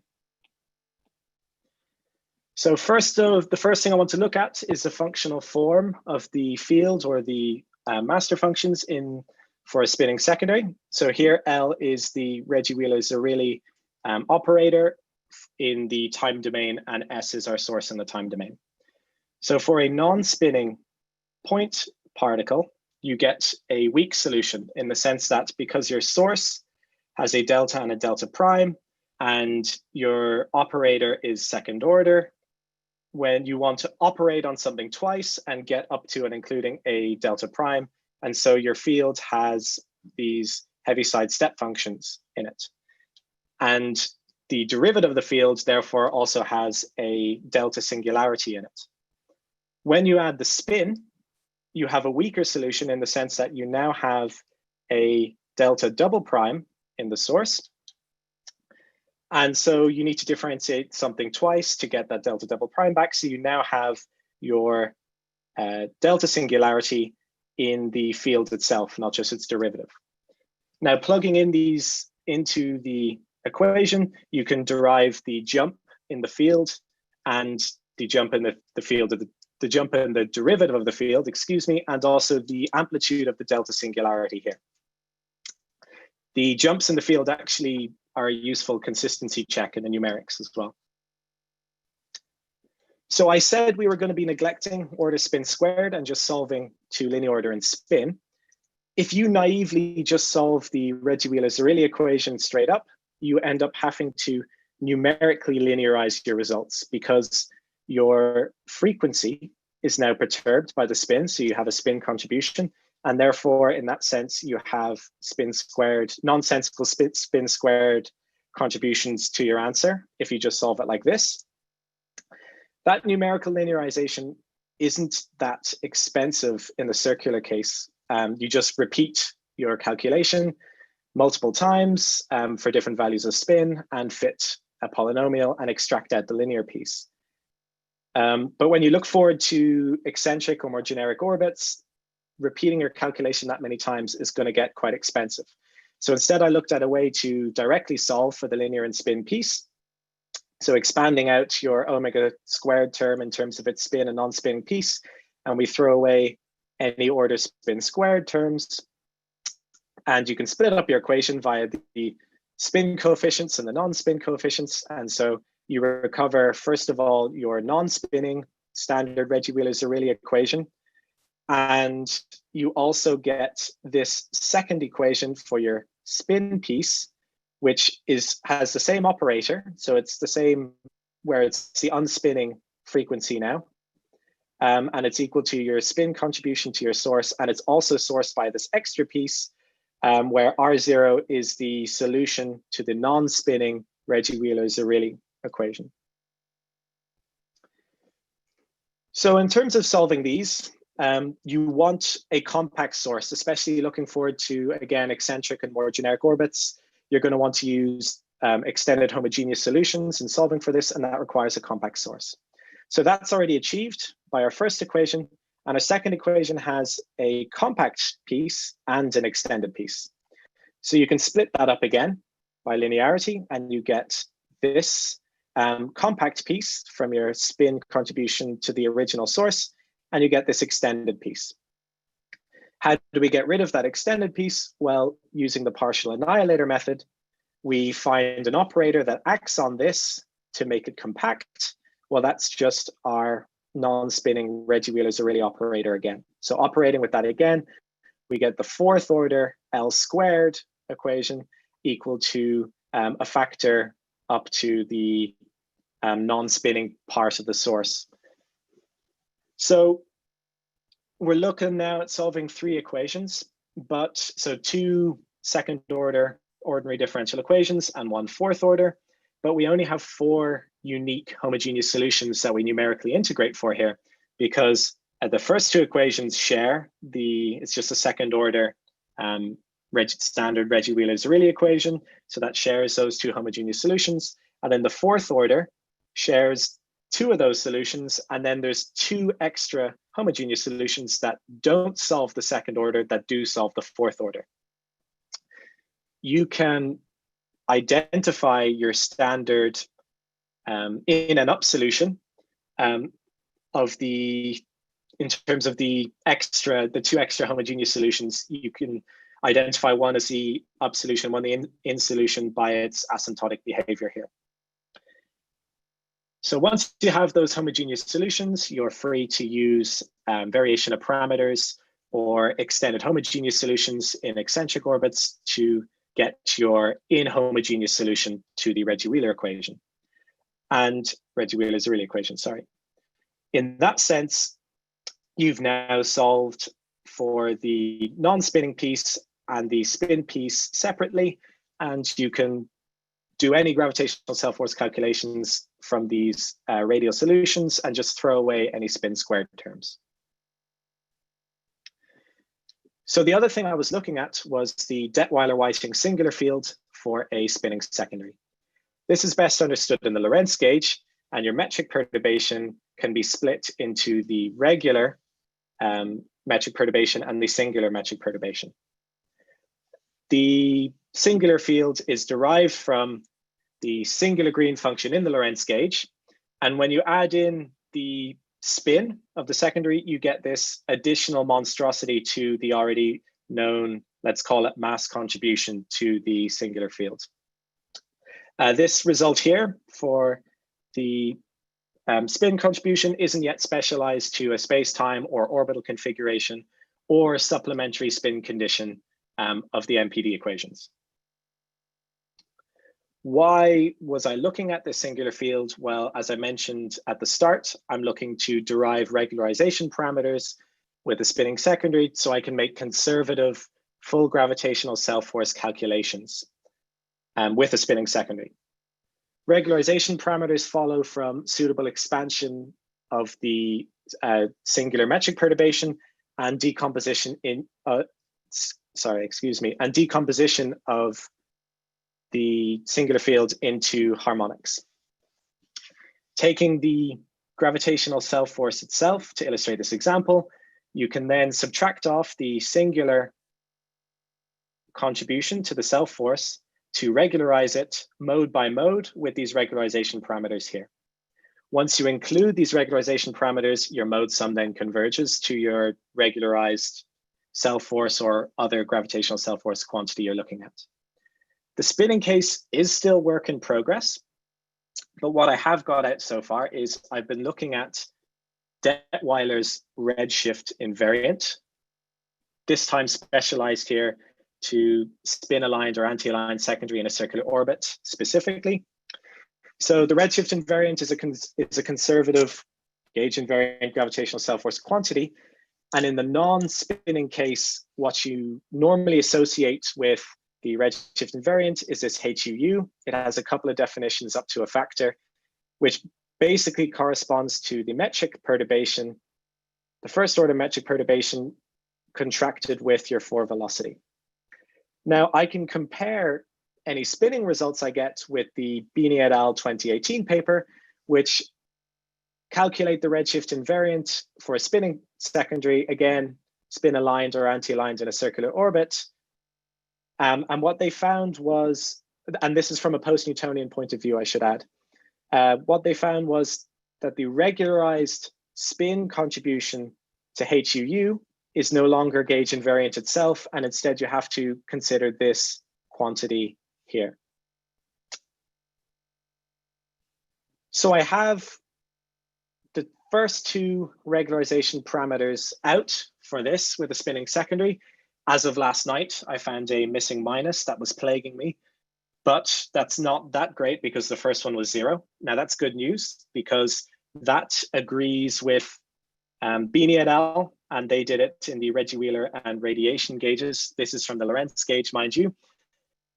And you just need these first two regularization parameters to ensure you get a finite redshift.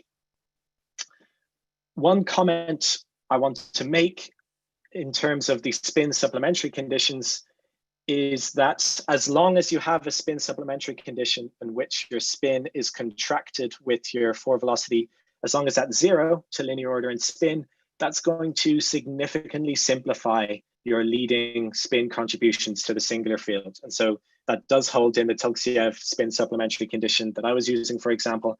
And I think to the other common spin supplementary conditions that I'm aware of, but it's not something I've gone into in detail. So I just thought I'd mention it in case people are interested in it from that point of view. Just to warn you, Josh, you've got 2 minutes till the question session. Okay, thank you very much. Well, I'm just at my final slide of other notes or future work. So something else worth mentioning is that there is a flux balance law for a spinning secondary, originally looked at by Achai et al. In 2019. And I demonstrated that to hold for a relative error of 10⁻⁹ in the spin contribution to it in this work. I probably could have pushed it further. I didn't try very hard, so I might be able to push that further if I really need to. To point out, we can now do a full strong field gravitational self-force calculation with the spinning secondary. Now we have these regularization parameters out, which is good news, I guess. So I double checked literally just last night that it compared to the order that you'd expect with the post-Newtonian expansions of the regularization parameters, but I haven't yet done a full calculation where I've regularized the redshift invariant. So I'm going to do that next. Something I want to do, moving on, is improving the performance of solving that fourth order Reggie-Wheeler squared equation solving for the homogeneous solutions for that, because when I implemented it, it was quite slow, but I didn't try very hard and I didn't factorize out and simplify down, say, the recursion relations for the boundary conditions and such. So I should be able to increase the accuracy and speed there. And moving on, I'd like to then increasingly generalize the Emery model. So move next to Kerr spacetime, the background spacetime, and then move away from aligned spin and to generic orbits. So thank you very much for listening. Are there any questions? Very nice talk and really impressive work. Questions for Josh?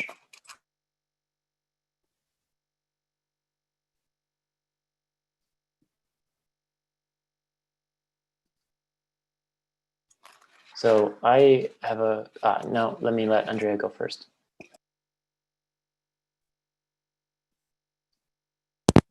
Can you hear me? Yes. Yeah. Okay. Hi, Josh, and thank you very much for the very nice talk. So mine is more like a curiosity.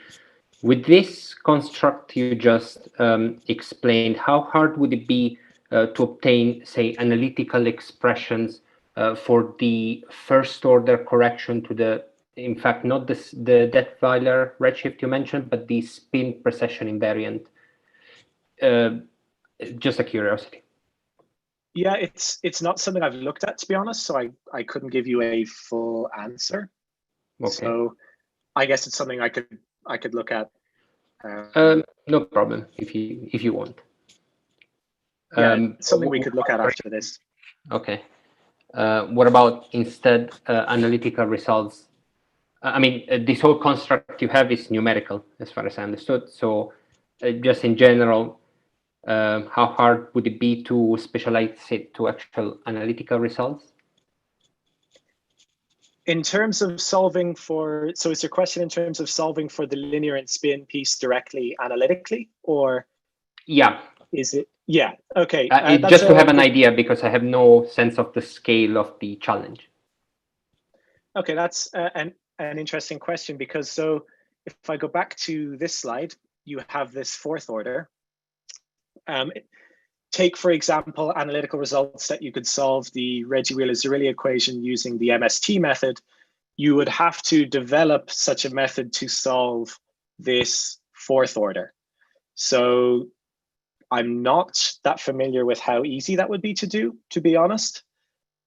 It's something I briefly considered because I would have much preferred to have used the MST method for the boundary conditions of the fourth order, because basically deriving them out wasn't much fun. Does that answer your question? Yeah. Thank you. It's hard. Good.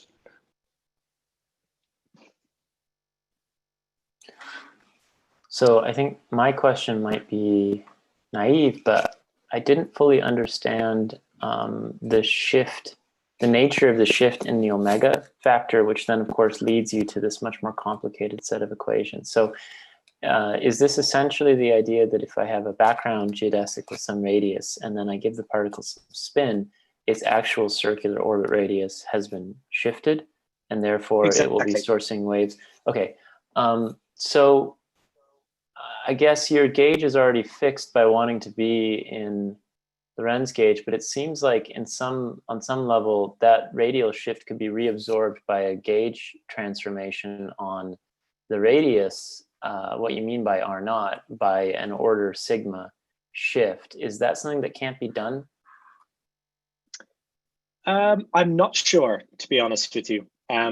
So where the singular field stuff was in the Lorentz gauge, I actually was solving for the numerics in the Reggie-Wheeler gauge, Reggie-Wheeler equation. So it turns out that it's actually quite interesting that even though the spin contribution to HUU as defined here is no longer gauge invariant, the singular fields and or at least the regularization parameters don't change. So it's the actual regularized result that's gauge invariant. Okay. But in terms of trying to get rid of that extra contribution in a gauge transformation, I'm not sure how you would go about that myself. Okay, well, as I said, maybe it doesn't make sense, but that was the thought that I had. We're I think now at the time, so thanks once again for the great talk. Next up is going to be Gabriel Andres Piovano. Gabriel, are you here? Yeah, can you hear me? Yes, can you try screen sharing? Okay, let's see. Okay, can you see the screen? Yes, and I think I will switch to a verbal warning on time. I think my camera warnings are not visible to people full screening, so unfortunately, the speakers don't get to see them. It's okay. So when you're ready, go for it. Okay, first of all, let me thank the organizer for this very nice conference. I enjoyed my time here. And also I would like to thanks for allowing me to speak today. I'm Gabriel Piovano, second year PhD student in the La Sapienza, in the gravity group of La Sapienza in Rome. And today I'm going to talk about the extreme maceration spirals with a spinning secondary, which is based on two recent work done with my supervisors, Andrea Maselli and Paolo Pani. Okay, it works. So in this talk, I'm going to discuss about the effects of the secondary spin on the gravitational wave phase. And a two-timescale analysis shows that the secondary spin at first post-adiabatic order, so it enters at the same order as the third force. So the spin is one of the K pieces one needs to model in order to have accurate waveforms. But there's also another reason based on an astrophysical point of view. It is now known that these have the potential to measure the mass of a primary and the spin of a primary with great accuracy, and also the mass of a secondary. So what about the spin of a secondary? If LISA will be able to measure the spin of a secondary, we'll have access to additional information on the nature of a small object. And in this work, I will consider geometric units. In these units, I consider the normalized spin of a secondary, which can be written as the specific spin times the mass ratio. And sigma, it is expected to be much smaller than 1 for M rays. But for non-astrophysical objects, chi can be quite large. For Earth, it's above 100. But for a much more compact object like a pulsar, typical values is around 0.1, and for the fastest pulsar is 0.3. And for spinning black holes, chi is restricted to be no greater than 1, and this is the Kerr bound. So let me jump to the equations of motion, which are called the Matheson-Papapetrou-Dixon equations of motion. And they can be derived by first take the general stress energy tensor for a secondary. If the secondary is small enough, is much smaller than the curvature set by the primary object, this quantity can be expanded in multiples, and the first two objects are going to obtain the quantity related to the mass and a quantity related to the spin. But both these terms so it does not contain any detail of the internal structure of the object. And by taking the covariant derivative of a stress energy tensor, one can obtain the MPD equation of motions. And I don't have much time to go into the detail of this equation. Let me just say that the mass of a secondary and its spin in general are not constant of motion. And also as said earlier, the MPD equation are undetermined, in the sense that you have more degrees of freedom than equations. And so to close the system, one needs to consider a supplementary spin condition. I consider that, I'm sorry for the bad pronunciation, to Dixon, the TD supplementary condition, which is this condition here, which have the nice property that the mass of a secondary and the spin are now constant of motion.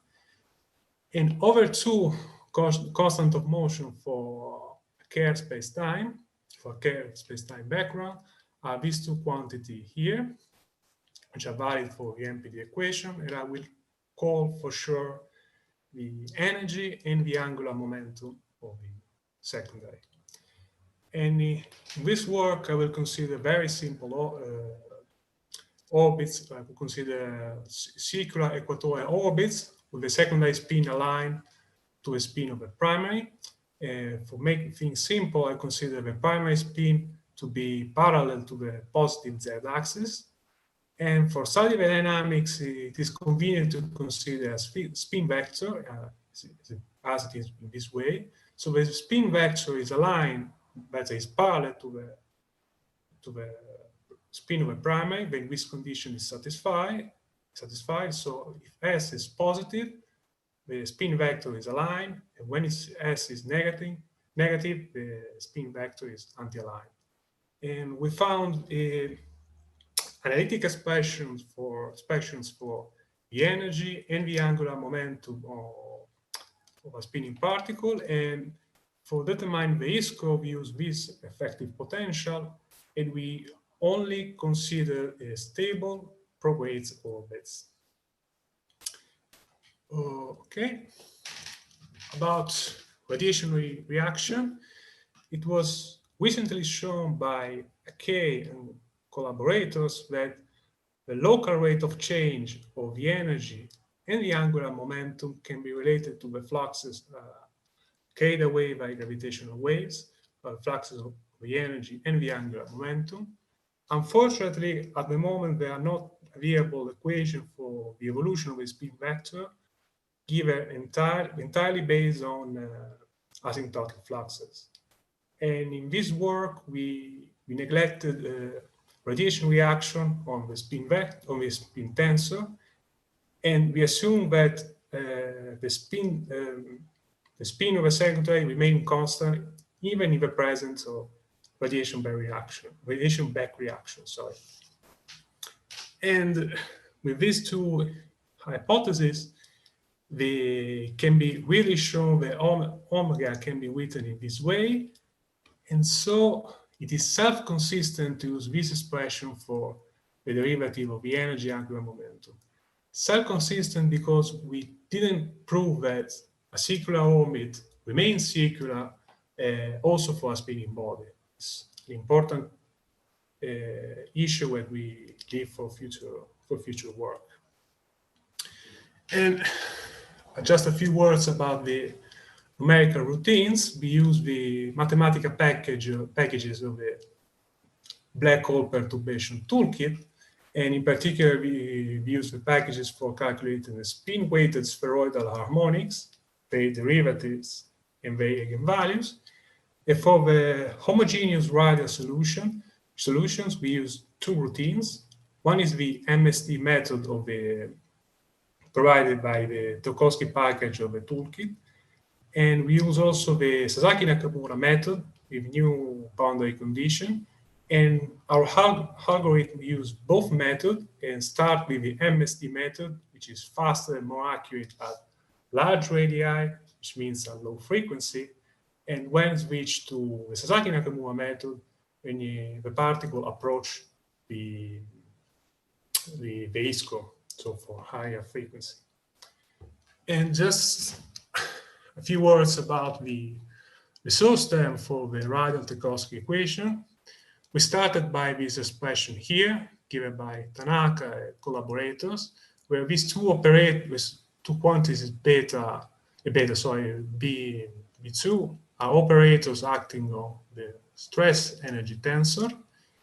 And after a long and painful calculation, we derive this expression here for the amplitudes. And this expression we found was general. General in the sense that we didn't use any supplementary spin condition, we didn't linearize the spin, we just start from this expression, take the general stress energy tensor for spinning particle and arrive here. Of course, if one wants to use this expression, one needs to first choose a supplementary spin condition, solve the MPD equations, and plug in the results into this expression. And that's what we did for the very simple case for the spin aligned 0. This expression simplifies, remain still cumbersome, but overall the expressions are much more manageable. And concerning the orbital evolution of the gravitational wave phase, as I said, we didn't linearize in neither the equations of motion nor the source term. We rescaled everything based on the mass of the primary. The only scale where we need to fix was the spin sigma, and so we chose a prototypical mass ratio for M with binaries, which is this quantity here, just so the sigma was equal to Q, this quantity Q, times different values of Q, and all fluxes were calculated up to L equal 20. With the fluxes at 10, one can finally calculate the orbital evolutions for a spinning particle by the adiabatic orbital evolution. With F here is we scale fluxes to a mass ratio. And in particular, as initial condition, we consider the initial starting point of a spiral such that all particles have the same frequency at t equals 0. And we performed many cross-check and scientific checks with results in the literature. For example, by just setting Q equal 1, our fluxes agrees with the results given by Harms and collaborator. We calculated the fluxes for a spinning particle in the time domain. We also check the fluxes for a non-spinning particle with the data available in the black hole perturbation toolkit.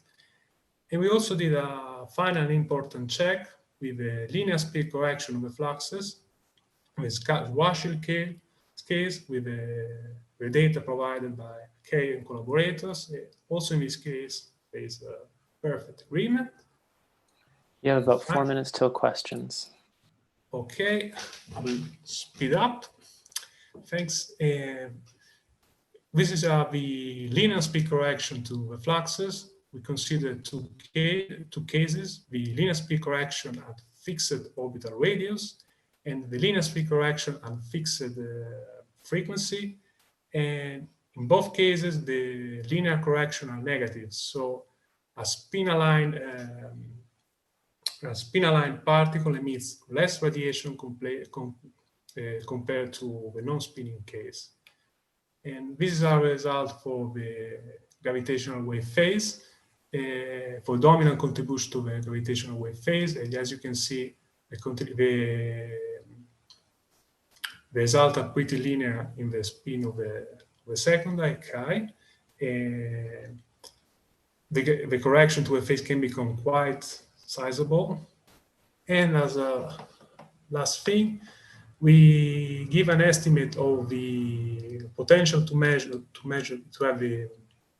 the spin of a secondary by considering the minimum spin needed for the phasing of alpha radian between two waveforms that differ only by the spin a secondary. As this data show here, to just have one radian of the phasing, which is the minimum radian which is expected for laser to distinguish between two between two waveforms. One can have this very nice spin resolution. I'm running out of time, so let me wrap up. So we calculated the gravitational wave fluxes, and we estimate for a spinning particle in Kerr for very simple orbits, and we estimated the effects of the gravitational wave phase during the adiabatic spiral. And based on a very simplistic analysis, we argue that these might discriminate between, have a potential discriminate between by a fast spinning black hole or a slowly rotating neutron star. But this is a very simple analysis based just on the phasing between two waveforms, and a more sophisticated statistical analysis is needed. And also future work will include the conservative part of the, hopefully will include the conservative part of the spin of a cell force, also more complicated orbits, maybe also the quadrupole of the secondary. And I conclude here. All the data are available in the repository of the group. And this work was made possible thanks to the packages of the Black Hole Perturbation Toolkit and the exact package. And if you have any question, or just feel free to contact me at this email. And thank you for your attention. Thank you very much for that nice talk. Can you, just for my sake, flip back to the slide where you had your phases? I just want to stare at them while we take some questions. Yeah, I was very fast in that. Yeah, you were doing quite good on time. So we can dwell on this for maybe a second longer. Questions for Gabriel?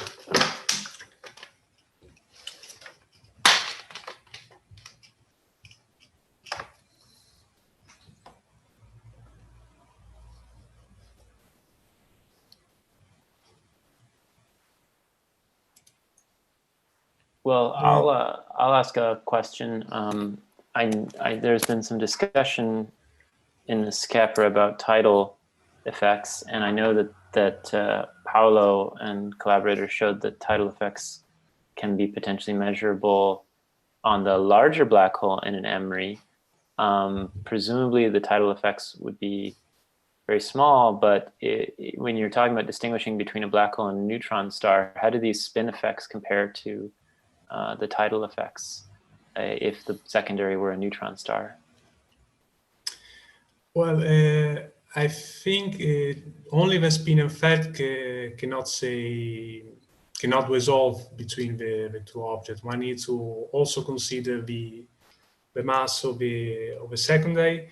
And also, I think that for at least for pulsar, for neutron stars, the typical spin is about 0.1. If one observes like a comparable mass and a spin which is above 1.1, so it can maybe argue that it's not a neutron. The secondary is not a neutron star, but a black hole. But yes,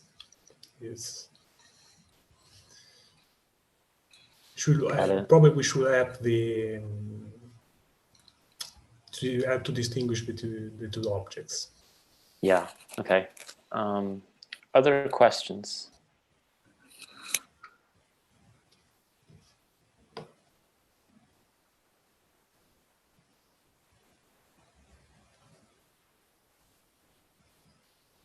Well, if there are no other questions, let's thank Gabriel again for the nice talk. And we'll have our last speaker of this section and the last speaker for this Capra. Satish Kumar, are you able to screen share? Oh, yes. Let me try.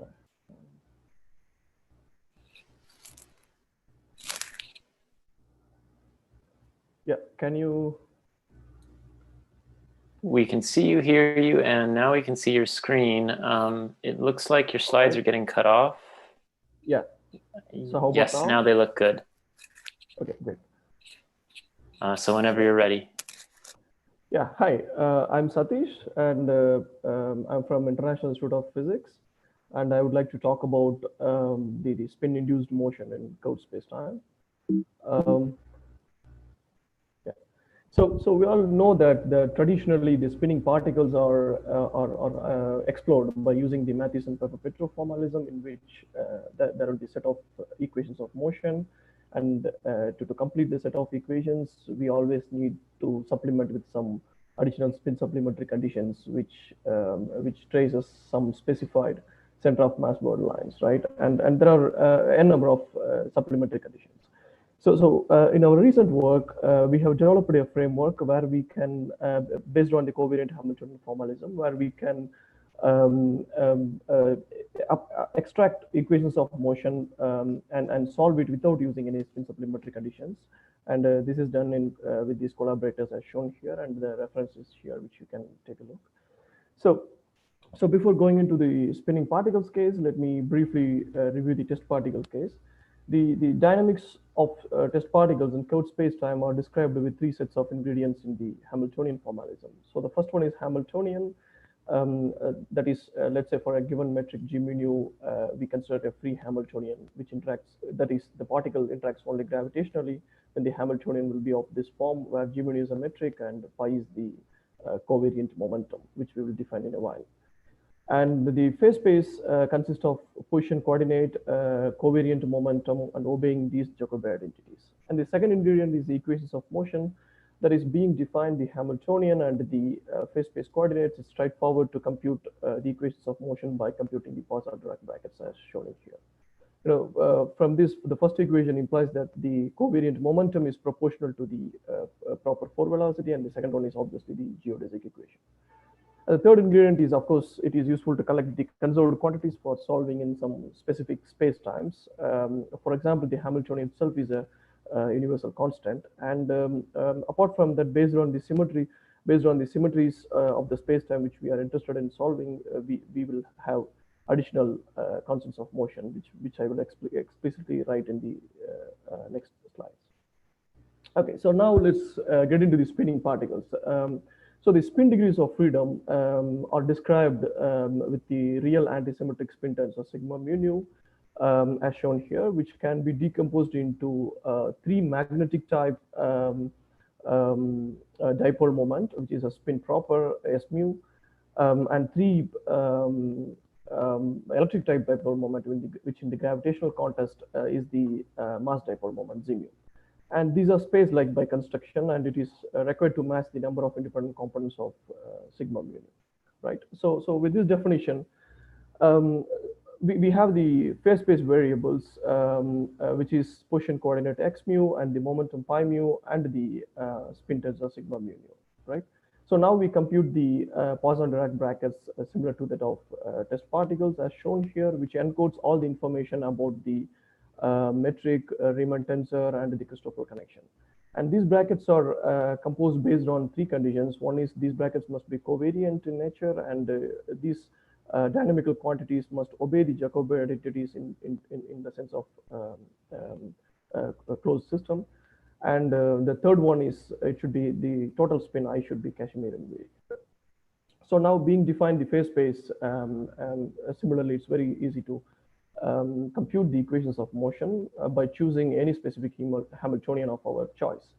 Let's say we choose this free Hamiltonian again, and by computing the Poisson-Dirac brackets, we obtain the equations of motion. The first one is same as that of test particle, where the pi mu is proportional to the proper force velocity.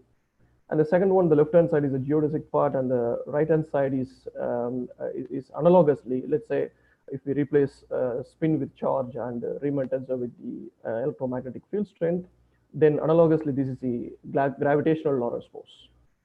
And the third equation implies that the, says the covariant derivative of the spin tensor is equal to 0, which implies that the word line is a curve in space-time along with the spin tensor is covariantly constant. as shown in this figure in the world tube, where this thick black line is the spin tensor, where the spin tensor is covariantly constant. And these dotted lines are some preferred center of mass world lines. And the difference between our world line, which is this thick black line, to the center of mass world lines is z, which cannot be equal to 0 all the time in our formalism. Rather, we have the time evolution equation for the mass dipole moment z mu, as shown here. So this is a difference. Then it's very useful to collect these constants of motion, as implied by the Noether's theorem. We have J, this conserved quantity, where this alpha and beta are the killing vector in the spacetime, and beta is the anti-symmetrized gradient, which obeys these identities. In addition to this, there are universal constants, the Hamiltonian, the total spin, and the pseudo-scalar spin dipole point. So this is about the formalism. Now let's solve these equations of motion in the Kerr spacetime. Like I wanted to solve in the equatorial plane, as obviously this is a Kerr metric in the Boyer-Lindquist coordinates, where m r are the mass and radial coordinate, and a is the Kerr parameter. The stationary and the axisymmetric properties of the Kerr spacetime admits two killing vectors in the equatorial plane, which give rise to two conserved quantities, the total energy and the total angular momentum. Since we are interested in the equatorial plane, we can choose the direction to be the z direction, and theta is pi by 2, therefore pi theta will be 0. And this gives this implies that all the theta components of the spin tensor are 0 in the plane, and even sigma t phi is also 0 in the plane. So out of 6 components, 4 of them become 0, and this implies the direction of the orbital and spin angular momentum must be separately preserved in the planar motion, and thus leaves a theorem. Planar motion requires alignment of spin with the orbital angular momentum. So now we had 14 equations of motion from here, and by using these conditions, that is equatorial motion in the Kerr spacetime, all these 14 equations reduce to one single equation, which is quadratic in the form of azimuthal frequency omega phi. Obviously, it's straightforward to solve, and I got the exact solution of a spinning particle in the Kerr spacetime, where these x, y, z are some constant functions of r, a, and this energy and angular momentum, and so on. So this is the exact circular orbit solution of a spinning particle with a complete spin, and with complete spin of the particle as well as complete spin of the metric. So now let's move on to the non-circular orbits. So the circular orbits which we have obtained here can be used as a circular reference orbit. Used as a reference orbit to extract eccentric orbits. So in general relativity, the standard procedure for comparing geodesics is the method of geodesic deviations. We all know the famous equation, and the procedure here has been generalized for particles carrying spin. Let's consider two solutions, x and x bar are solutions of the original equations of motion. Then the direct difference between these dynamical quantities on each world line at equal proper time tau is denoted by del x. And this gives rise to the first order coordinate deviations, which are a set of 10 coupled differential first order equations, 4 for orbital deviations and 6 for spin deviations. Whereas in the plane, all these theta components are 0. Therefore, out of the 10 equations, we get rid of 4. So we are left with 6 equations. And in addition to that, fortunately, we have 2 conserved quantities in the plane of the equatorial plane of the Kerr. Therefore, it reduces further 2 more equations. So out of 10 equations, we are left with 4 coupled differential equations, and it forms a coupled system as shown here, where these alpha, beta are nothing but some constants and functions of Kerr parameter A, mass, and radial coordinate. Where these delta eta and delta epsilon are the change in the total angular momentum and the change in the total energy per unit mass of the particle of the new orbit, a new eccentric orbit, which we are looking at. Now let's suppose we are looking at a specific eccentric orbit which has the same energy and same angular momentum as that of our circular reference orbit, then these changes can be set to equal to 0. Then we can get rid of this inhomogeneous term and we can solve only the homogeneous part.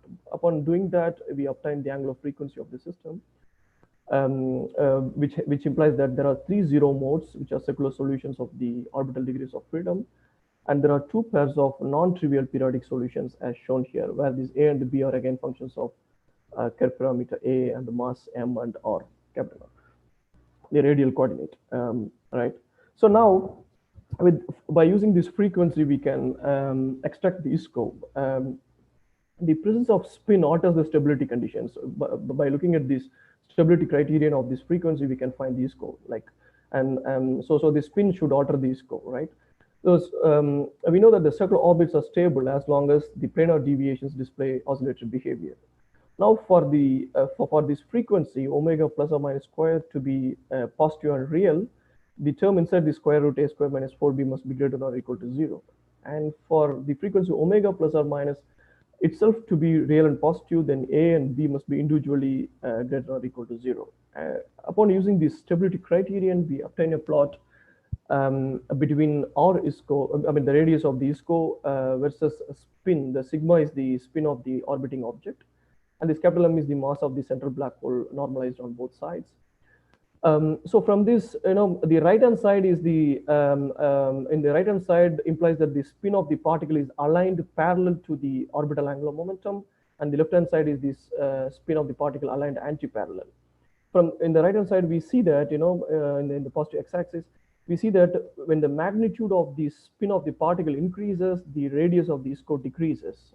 And when it is anti-parallel, when the magnitude of the spin of the particle increases, then the radius of the ISCO increases. And these dotted lines are for co-rotation of the particle with respect to Kerr spacetime, and these thick solid lines are counter-rotation, right? So, and the second interesting result is the peristron precession.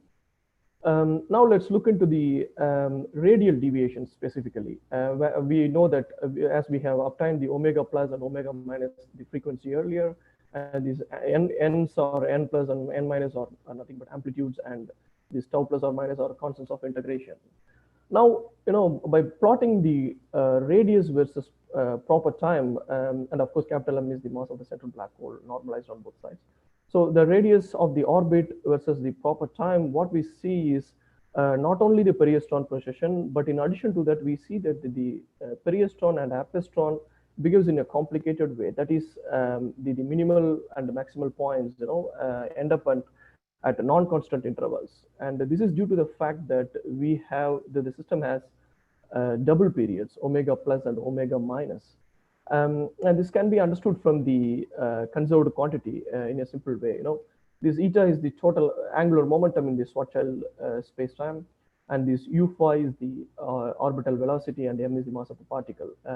So since the spin of the particle, the magnitude of the spin of the particle is varying in the planar case, the radius must be, it must be compensated with the radius. So that's why we see this crazy behavior in addition to the peristron precession.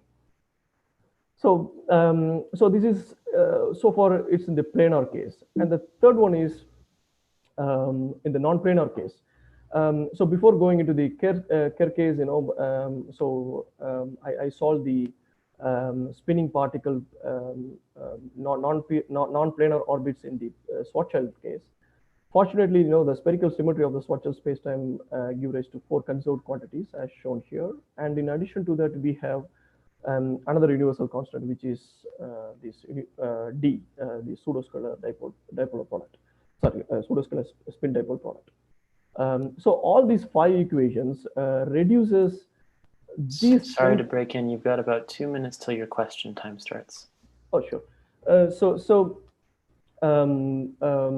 all those 5 equations will be useful in solving these 10 coupled equations. So those 5 conserved quantities reduce this 10 into 5. And since we have already solved the planar case, so we are left with only one equation, which is in the form of simple harmonic oscillator. And solving that equation, we obtain the theta deviation as shown here. This is the theta variation with respect to proper time of the spinning particle. That is, here both the spin of the magnitude as well as the direction of the spinning particle varies. Therefore, that should be compensated by the magnitude and the magnitude and direction of the orbital angular momentum, and thus it sweeps a cone. So that is given by the precision of the cone is given by this frequency, omega p written in terms of orbital constants. Okay. So where here the theta and the u theta are nothing but the initial position, initial velocity, and del t is the constant driving force.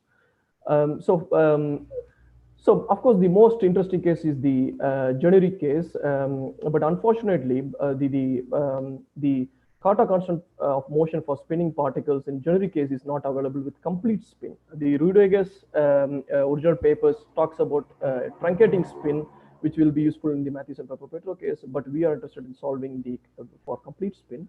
So currently this work is in progress. So I would like to conclude with my last points. In this formalism, we can also include other interactions like Stern-Gerlach forces. For example, the spin-spin interaction with the Riemann curvature. We obtain the equations of motion, especially in the second equation, we see that in the second term, the spin-spin interaction with the gradient of the curvature represents the gravitational Stern-Gerlach force. So on using these interactions, we have also obtained the exact circular orbit solution in the Schwarzschild spacetime with a PhD student in International Institute of Physics, Josel. So maybe I would like to stop here for the questions. Thank you. Thanks very much, Satish. You've got plenty of time for questions. Yes, Georgios. Yes, an update, probably. Have you been able to connect them with your treatment of the Mathews prediction with fixing your centroid with the traditional centroids? Or do you... Not yet. Not yet. Okay, thanks. Yeah. Vojtech, go for it. So I have one of these annoying questions, which are more of a comment. So we have investigated this formalism and the supplementary spin condition associated with this set of equations of motion, and the problem is that it does not fix the centroid completely, and the secondary frequencies which you see there are artificial. They are an artifact of the fact that the center of mass can oscillate within the body. So I just wanted to say that this is the case. Well, I would be interested in looking at that because from our framework, I see that it naturally comes from the conserved quantity. So I don't see it as an artifact. But I would be happy to look at your connection if you propose something. Other questions? There was one thing I missed when you were discussing the slightly eccentric orbits, the small perturbations. I recall, and I may have just misheard, that you said that you would compare the baseline orbit with a neighboring orbit with the same energy and angular momentum. That's right. But I'm used to, of course, having an eccentric orbit be at a slightly different, if only slightly different, energy and angular momentum than a circular orbit. So is that shift to the energy and angular momentum at a higher order in your eccentricity, or are you absorbing the shift into something else? No, I'm yet to investigate that. So to start with, I did only the homogeneous part. I'm yet to consider this higher, shift to energy and angular momentum. So I'm yet to investigate that. Okay, thank you. I had a question for the speaker, if I may. Yeah, of course. You described this, you called it universal constant D. Yeah. What does this represent physically? And you said it's the spin dipole pseudoscalar product. What does this mean? Is this should I be thinking of this as an angular momentum like thing? No, not really. So maybe from this I can say that from the generic case, yeah, from here I can say that, you know, so it's nothing but a constant shift of the orbit. So that's what I mean. Constant force pushing the orbit. That's what I could see from this result. Okay, that's its effect. But what in terms of that's its effect on the dynamics? Do we have a description of what it means in terms of the properties, in terms of the state of the phase space of the system, of the properties of the system? Because you said it's invariant, it's conserved. Well, it's conserved in the terms of Jacobi identities, you know, these Poisson brackets. So it's conserved in that sense. Okay, thank you. Okay, we're at the hour, so thank you again for the very nice talk. And I also want to say thank you to all of the speakers throughout this morning, and for that matter, all of the speakers throughout Capra. I think the talks have been uniformly excellent, and I'm very impressed by both the quality of the talks and all the great work people have been doing. We're going to take an hour-long break. We'll convene again on the last Zoom meeting, so we'll close this Zoom meeting and open up the very last one for a final discussion session, which should be chaired by Lior. And once again, you can find the agenda for that linked on the website. Essentially, we're just going to do a two-part discussion, a Capra roundup and an update on Lisa. So I think it'll be quite an interesting discussion session, and I hope to all see you there. So with that, we'll begin our break. Thank you very much, everyone.